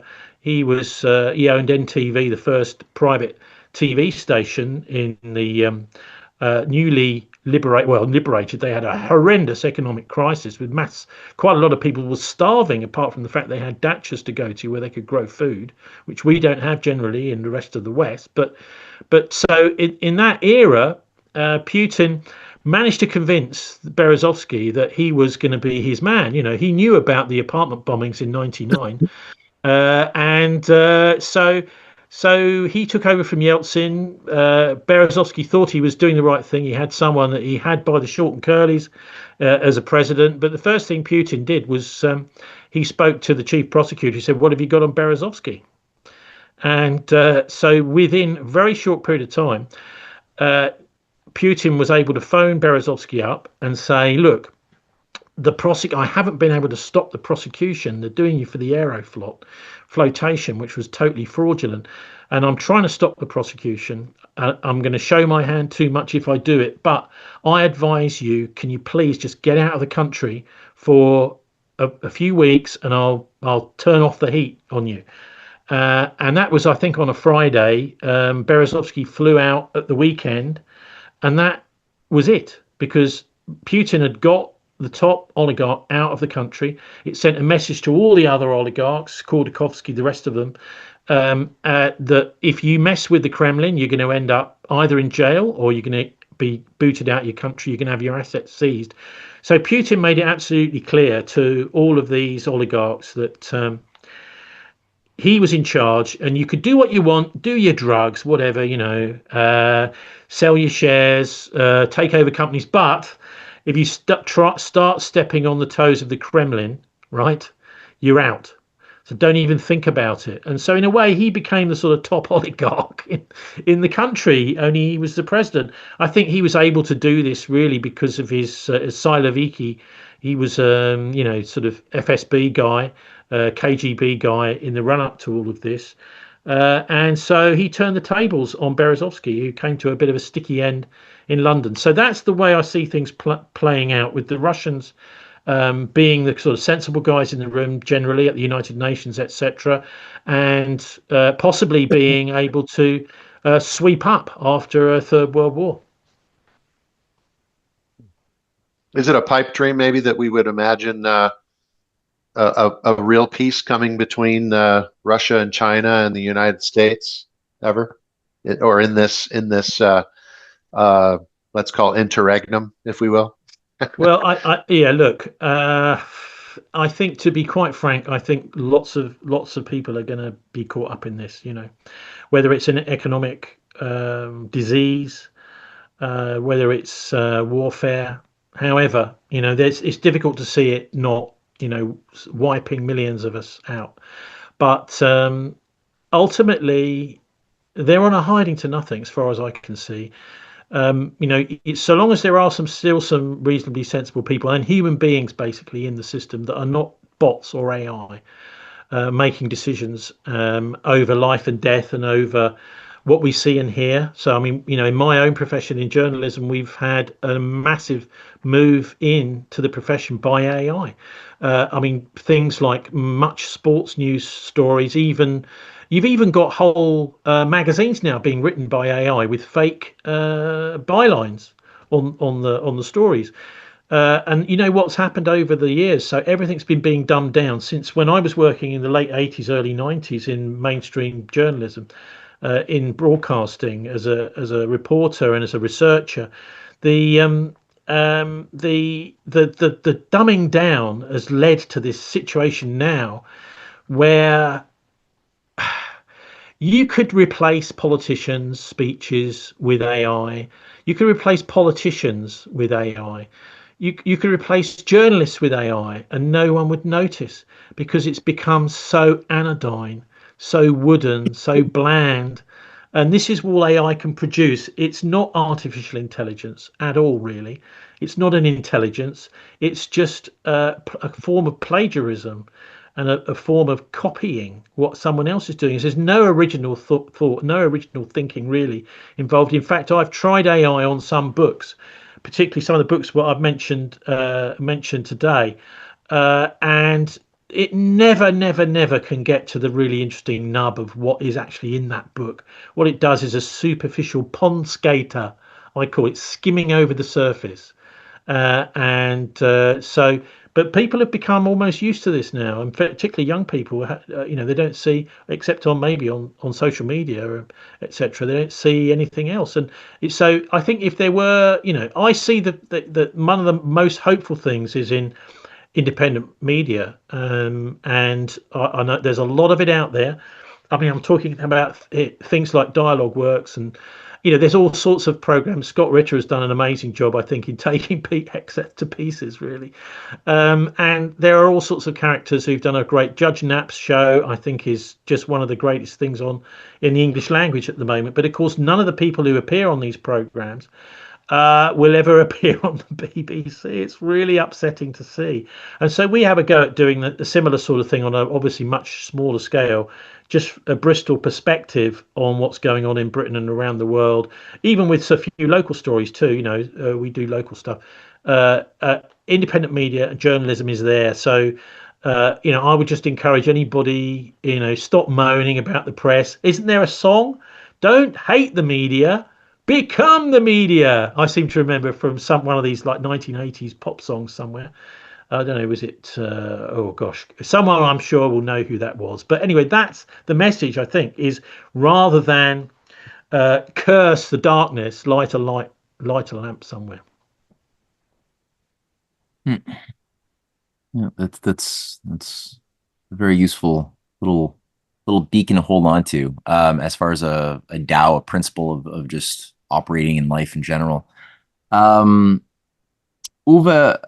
has done incredibly interesting historical research on a lot of the topics that you've covered, and he did miss a little bit, but he asked me, is his question relevant based on what you just went through in your lecture? And I said, absolutely, it's relevant. Yes. So Uwe, go for it. Yeah, thank you. And apologies, Tony, for missing most of your talk due to a personal situation over here. So I'm from Germany, and as Matt said, I have a history degree, but I have not learned any of what you were going about in your books at university. I only come to study this when I started to work with a Holocaust survivor during the COVID era, who, as a Holocaust survivor, was claiming that this could be the beginning of the Fourth Reich. Her name is Vera Sharaf, and I worked with Vera Vera Sharaf on a film and book project. And in the process of this, I wrote two pieces which were deeply what's the word in English? I was deeply obliged for your work. I drew heavily upon your Arnhem book and others. So the question I have is, we in Germany, we have been taught after the war that Adenauer was the decent guy who was forced into exile by the Nazis for his staunch anti-fascist stance. My research, which was not originally my research, but I combined a fair number of publications to put it together. In these publications I mentioned, even around the issue of Operation Market Garden and what followed, is Adenauer being a in-law to John McCloy via his wife's family, Zinser. One of her ancestors, or I think even her father, was president of the University of Cologne before 1945. You mentioned the president of the university at 1945. This was not her father, but he was president in the Weimar Republic. So could you speak to this whole situation pertaining to the rebuild of Germany. Unfortunately, I missed your explanations about Bormann. I'm going to revisit that in the recording, but the situation in Germany, I've just briefly, a second piece which I wrote was about the connections between Hjalmar Schacht and Norman Montague Norman, whose godson became the plenipotentiary of the Treuhandgesellschaft, who sold off East Germany. So this was Norman von Scheppenberg, who was Montague Norman's godson. So this shows very broadly that the connections went on very, very, very long into the present or most recent past. I would like to hear your take on or your research on this particular German aspect of continuation of Nazis post 1945 in so-called democratic Germany. Wow. Well, look, I interviewed somebody, and I can't remember the guy's name. This is a few months ago, whose father had been instrumental in the merging of East and West Germany behind the scenes. It was clear that there was all sorts going on connected with the Trilateral Commission to arrange that for the fall of the Berlin Wall. So this was all kind of stage managed. Now, that isn't necessarily a dodgy conspiracy of some sort. It may be that after, well, I mean, the thing is, maybe I'm just talking nonsense, and maybe it is a conspiracy of some sort, because it was before the collapse of the Soviet Union. It was one of the first things that happened, wasn't it? 1989, the Berlin Wall fell, and then the whole Soviet Union thing started to fall apart. And so, there clearly has been action behind the scenes to make these things happen. But to be quite frank with you, I just don't know enough. There is a bit in the book about some of the German Nazis, and I'm not talking about just ordinary soldiers. I'm talking about serious war criminals involved in the first Bilderberg meetings. Mm-hmm. Not least of which is a spy called Prince Bernhard, who was chairing the meeting, who probably should have been executed during the war. So I can't really. I mean, I would love to read your stuff. I've not seen it, so please do send it to me. I mean, it just sounds to me like a very important treasure trove of information. Right. I've also found, I think that's the LaRouche people in Germany quite good. I've interviewed them from time to time. And so the LaRouche organization, to me, as a Brit, I quite like to have some people like them around who are being very critical of the British. In a way, they sort of spurned me on to look into this British Nazi connection and to join the dots between Winston Churchill's private secretary and Adolf Hitler's private secretary. So this shocked me when I started delving into it. But quite clearly, there is a very powerful ruling class that's been around, an aristocracy, I suppose, for many, many years in Europe that really does think it runs the show, and it entertains itself by having this sort of patina of democracy. So I'm sorry I can't really answer what you're saying, but and I also can't even remember. If you give me a few seconds, I might dig the guy's name out actually, who I recently interviewed about his father's secret role in the collapse of the Berlin Wall and the connection with the Bilderbergers. Right. So I've posted the links in this chat, but I will also be happy to send it over to you via Matt. Yeah, thanks. Cool. Yeah, I'm going to make sure you guys have each other's contact info as well. Yeah, do that. Yeah, thanks, Matt. Communication going. Yeah, I think that'd be fruitful. So Marilyn got in with a question, and this might be the last question, maybe. What do I got here? There might be one more after Marilyn, but Marilyn, go for it. Sure, Tony, thank you so much. Fascinating presentation. I learned so much. I really, really appreciate it. I just wanted to ask if you could explain a little bit more about, you mentioned secret societies in China and the role that they play in having any control over the Chinese government. And then Matthew, if you could also address that point as well, I'd appreciate it. Matt, I'll let you go first. Okay, Marilyn, the sound for whatever reason glitched a little bit on my side. Could you just repeat the first part, or just repeat the question quickly? Sure. Yeah. First, much praise to Tony for his presentation. This is about the Tony mentioned secret societies in China having some role in having control over the government there. As a corollary to secret societies in the United States. So I just wanted to get a little more clarification about that.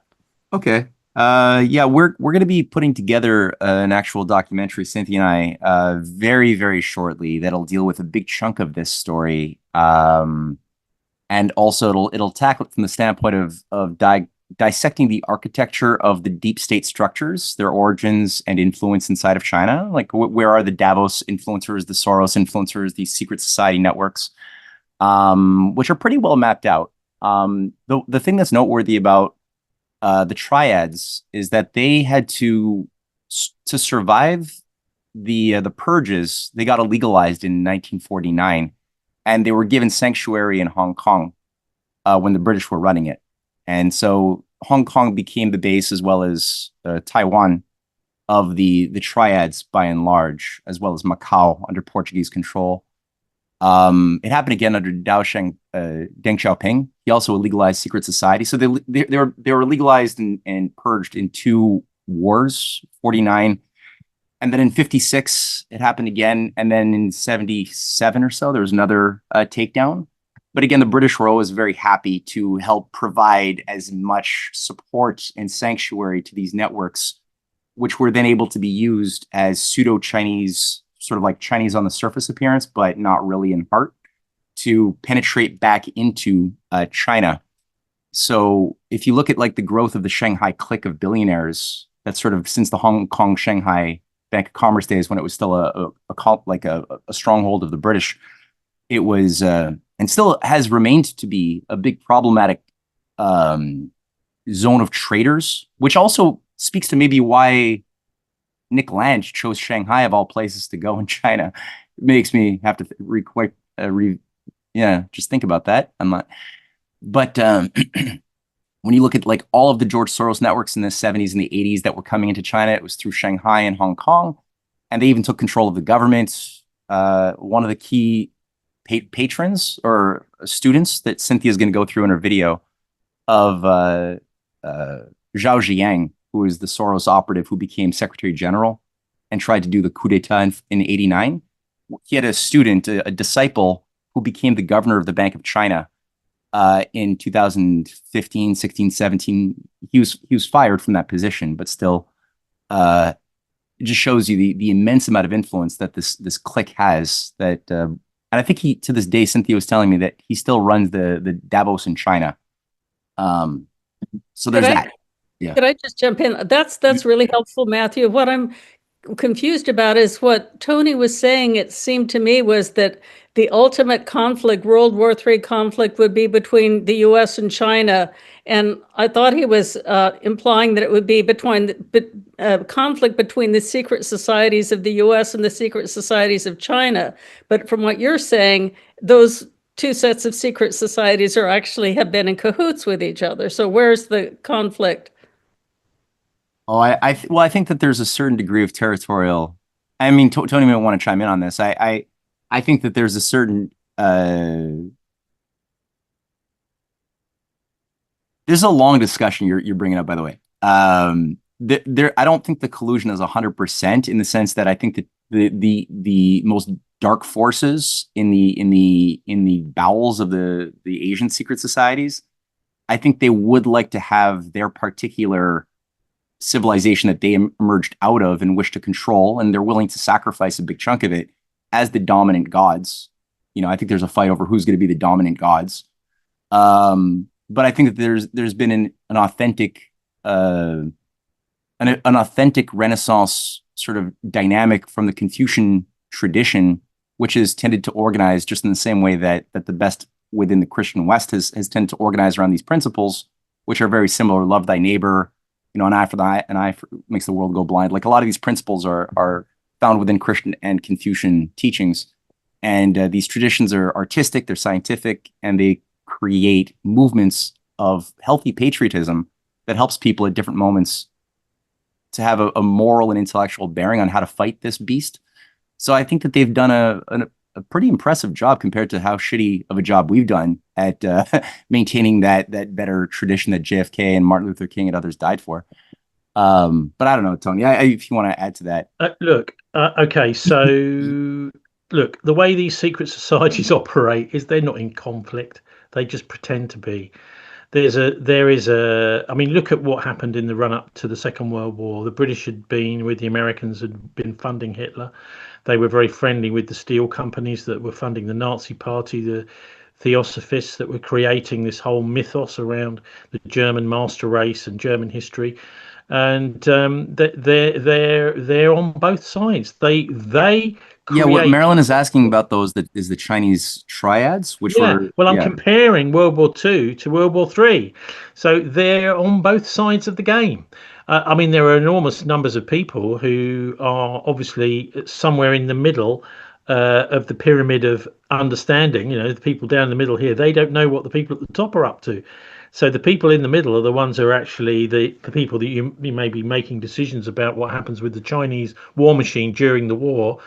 No, it's a setup. The whole thing is a bit of a setup. I would just also remind. I mean, I travelled to Singapore a few years ago, and I mean, it was a fantastic education going around the city, chatting with people. And as far as I know, it's one of the only police forces in the world that has an entire floor of their version of Scotland Yard devoted to secret societies. So they have a whole unit in Singapore, which is detectives and police investigating, arresting, banging up, prosecuting members of secret societies, because they had a big problem there over the years. I'm not sure, it may be a little bit in the remnants of it in Hong Kong too, because obviously they had. But anyway, so this seems to me to be the point of secret societies, is to build up wars, build up massive empires to then fight each other, the purpose of which you have to think, what is the purpose?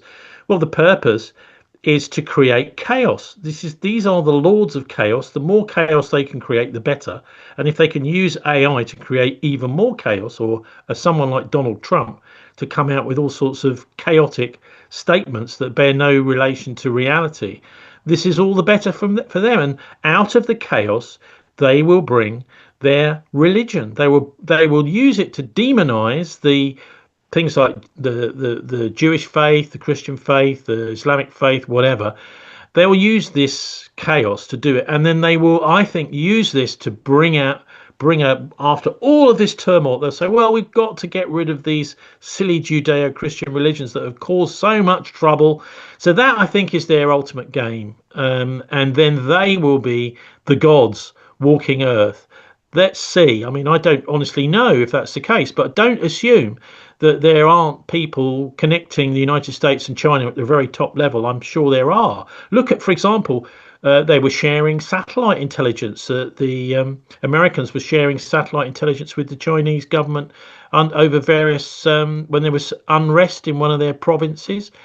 I'm sure there is an enormous amount. I think it was Anthony Sutton did a massive amount of work on secret deals being done right in the middle of the Cold War between big American industrialists that was sneaked through and the Russian war machine in the middle of the Cold War. Anthony Sutton very high level too, man. Like Anthony Sutton is a big chaos agent himself. He was like boyfriend with Elizabeth Clare Prophet of the temple, this Theosophical temple channeling Archangel Michael. Like he was tight with her church for a long time, and an Austrian school ideologue. So he's looking at everything with an idea of becoming he's not an honest broker of his. Well, he blew apart. Listen, he blew apart the Skull and Bones. He really did. It's fantastic job on them. Well, I'm saying he's a theosophical disciple of Elizabeth Clare Prophet and an Austrian school ideologue. Maybe that's the only way he got into that. Yeah, but he thought Hitler was. Maybe that's the only way he could get into those circles. You know, who knows? I know a guy, David Southwell, wrote some fantastic stuff. Secrets and Lies is one of his books, and the history of organised crime in the UK. David is become a Freemason. He said, look, this is the only way to get the research, to get in and find out what's going on. Now, I've no idea whether he's lost his soul in there, but, you know, he saw this as a way to research, to get the truth out. David should have had a better method of thinking. Well, maybe, you know, but look, it takes all sorts, Matt. It takes all sorts. And I think everybody's got a little germ of goodness. Maybe not Aldous Huxley, but a lot of people do. Yeah. Sure. Okay. Here, do you have time for one or two more questions? Yep, go for it. All right. So Vegan, you got to ask the question more specifically. You can't just say, can you bring up those scans from Chicago University at an appropriate time? Can you put it up? Vegan is somebody who's done some good work scanning a bunch of Bilderberg documents from the University of Chicago. It's a big repository. But Vegan, do you have a question? I don't know how you'd like me to bring that up. So yeah. So thank you. My question was if anybody else is aware of it and if anybody else has more access to those archives or somebody around the area that could go and see if they're still there or if they disappeared. Okay. Because these are things you've seen with your own eyes and you took photographs of them, right? No. I got this from my brother, and obviously they got taken down, and there are some people that obviously have copies of these, and I forwarded them to you because of the community that we're in, hoping that somebody else also has them or has some leads onto them. Yeah. Okay, what I'll do, what I can do is, that it's good that you've reminded me of those. I could share that dossier with Tony and with Uwe and anybody else who would like to know about this massive bounty of scans that Vegan had come up with. Send me an email and I'll share them around. Let me just see here. Gerald and Madeline had a question, and then I think that would be the last question. So let's end it with Gerald and Madeline. Go for it, Jerry and or Madeline.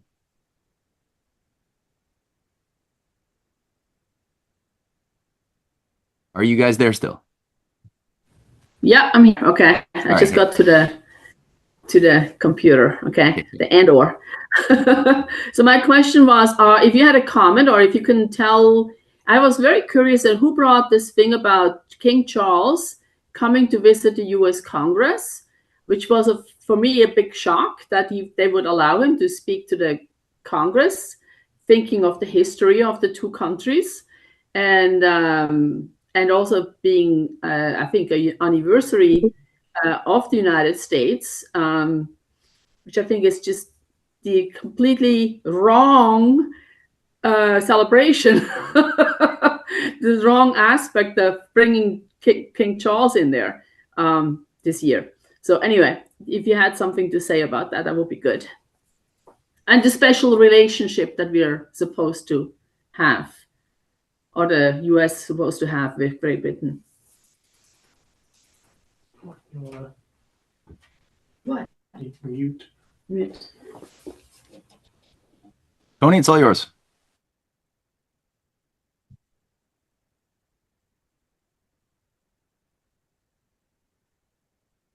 Oh, wait a minute. Is Tony still there? Did we just lose Tony? Oh no, we lost Tony.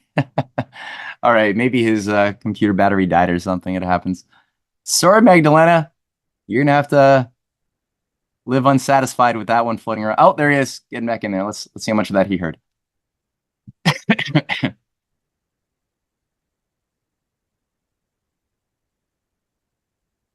All right, there he is again. All right, Tony, welcome back in. I'm guessing your computer battery might have died or something.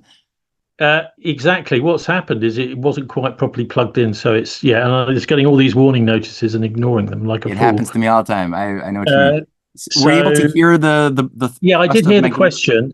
I just wanted to add Norbert Hammes is the guy who I interviewed recently about the reunification of Germany. NORBERT MMAS. And his father, who was very much involved in behind the scenes. I mean, he was one of the people the Bilderberger types loved to recruit. So he was a kind of ordinary guy who managed to get into the chemical industries after the plastics and stuff after the war. But he was kind of, obsequious. In other words, he wanted to be part of the big gangs of big industrialists, etc. And so they realized that they could sort of weaponize him to do almost anything, and they did. So he was the guy working behind the scenes with the both sides in the Cold War to, basically stage manage the reunification of Germany. And his father's name was Wilhelm Gustav Hammes. That's Wilhelm, Wilhelm, Gustav with an F, Gustaf, Hammas. And he was a fascinating guest. But on to Charles. Well, what I was annoyed about was that Charles went there at all. He shouldn't have gone. He's doing a nice PR job for Donald Trump. He's endorsing the war. So Donald Trump revealed, didn't he, that King Charles had told him in his little private meeting, a total break of protocol, which is what you expect. You expect from Trump and you hope from Trump. In fact, this is one of the great things about him, that he does totally breach protocol. He explained that Charles had told him that he agreed with his war aim of stopping any enrichment of uranium by the Iranians, even though they're still keeping within the limits of the non-proliferation treaty. They're not up to weapons grade uranium, but Charles agrees with Donald Trump that the Iranians have to be stopped. Now, that isn't official British policy.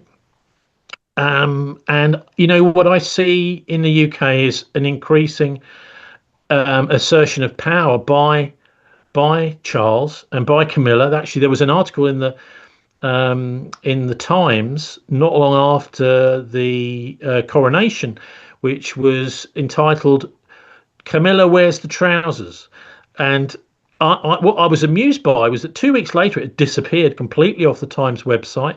It had disappeared off of the search engines, and I'm like, did I read that article? And yeah, of course I found a copy of it somewhere I'd kept. But this is the way things can easily work, can't they? That Charles is sort of put out there. It's a little bit like.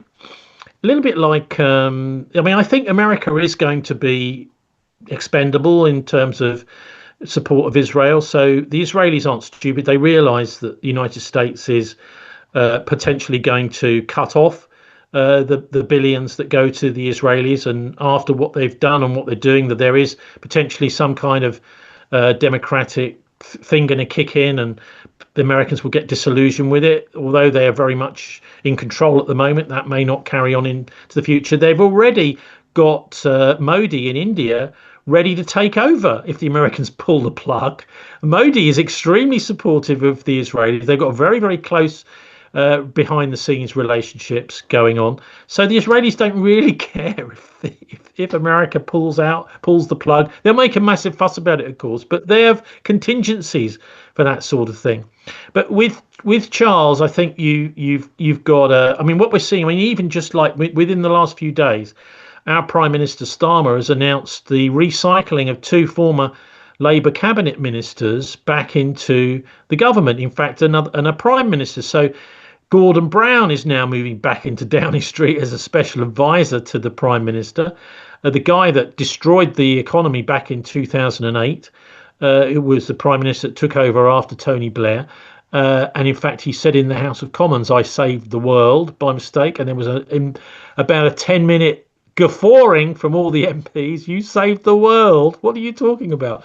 Anyway, so him and Harriet Harman, who was a supporter of the paedophile information exchange, she's also been brought back in. But it's not. This is all since Charles has taken over. So these failed politicians are now being recycled back into Downing Street. That's Starmer's answer to his total failure in the elections this week in Wales and in England. He's completely. It's totally tanked the Labour Party. Farage and Reform have stolen over half of their support. But anyway, the point is, it didn't. Do you remember when Cameron? I don't know how much you know about British politics, but David Cameron, the failed politician, was brought in under Rishi Sunak as Foreign Secretary. We've now got Ed Miliband, the failed Labour leader, has been brought in. So what we're getting is we're getting the cabinet and Downing Street stuffed full of utter failures, but all people who are friendly with Charles, that Charles likes. So when Cameron was made Foreign Secretary, I mean, everyone was like, "What, Cameron?"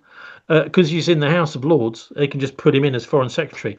What happened was there was a ceremony at the Cenotaph, Remembrance Day, 11th of November, the Sunday nearest, and they all trooped out, all these prime ministers, with Cameron and King Charles and Rishi Sunak, who's the prime minister then, all into the Foreign Office to have a big lunch at the end of the show.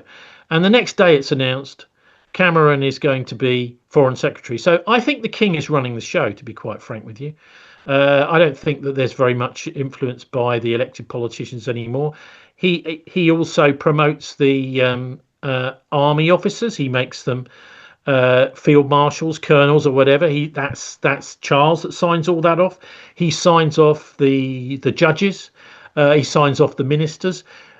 The way the British Constitution works, it really depends on the character of the King or the Queen as to how involved they get. Elizabeth was very much hands-off. She'd only really get involved in politics if there was some sort of crisis or other.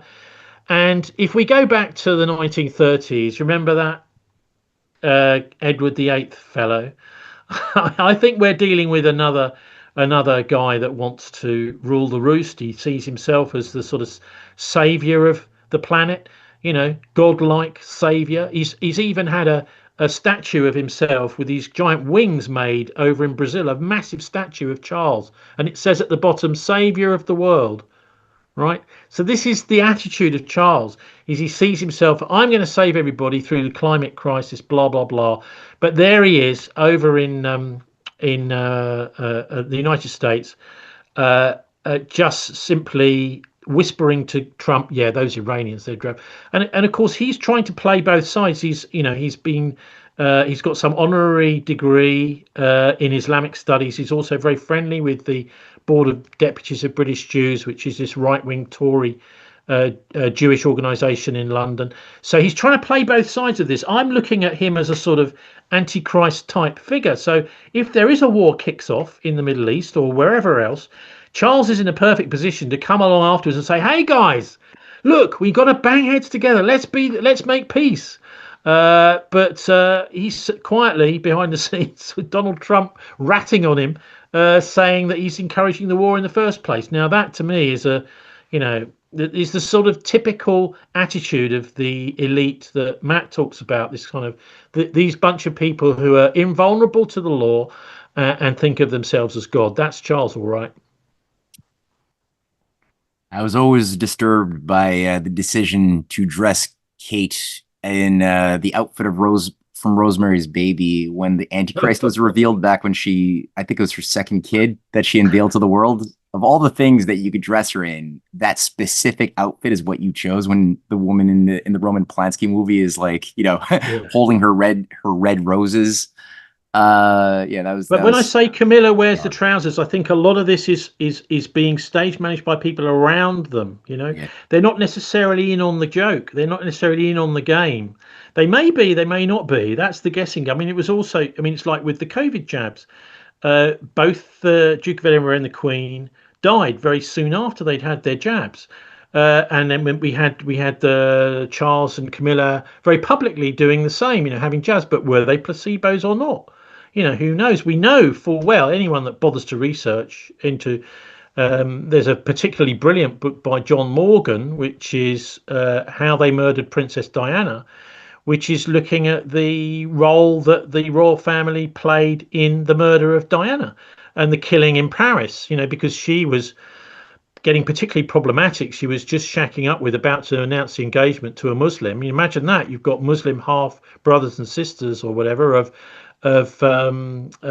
Harry and William. This could be problematic. I mean, she was also making a big splash on the scene against landmines. There were lots of reasons why the British establishment was starting to get very annoyed. And she was an insider in the firm who had become an outsider. She was incredibly popular in this country. Everywhere Diana went, there were crowds cheering. They loved her. And Charles didn't like, he was being eclipsed by Diana, even whilst they were still married. The crowds all were there to see her, not him. And then, of course, once they split, you had an enormous problem. You've got someone who's been on the inside of the royal family, who's sitting there on the TV giving speeches around the world, around the country, and so I would simply call him wife murdering Wef King. Maybe Charles III at the end of it all, but that's what his persona is, I think, and he's one of the worst we've had. I don't think it's an exaggeration to potentially compare him to Edward VIII. Yeah, I would agree with that.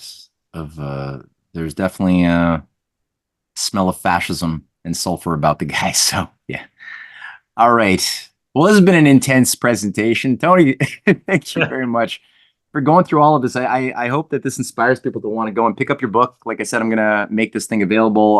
The link to both your Bilderberg site, which has links to this book and other works that you've done, and this book directly will be in the description box under this video when it does go up, which will be in the next few days. So check that stuff out. Follow Tony's radio show again. We'll include a link down below in the description box there too. And I hope to continue this flow of investigation in the weeks ahead. This has been very, very edifying and very useful. Thank you so much for everybody for joining us. And thank you, Tony, for coming on and sharing your knowledge. Thank you, Matt, for inviting me. It's very kind of you. God bless everyone. God bless.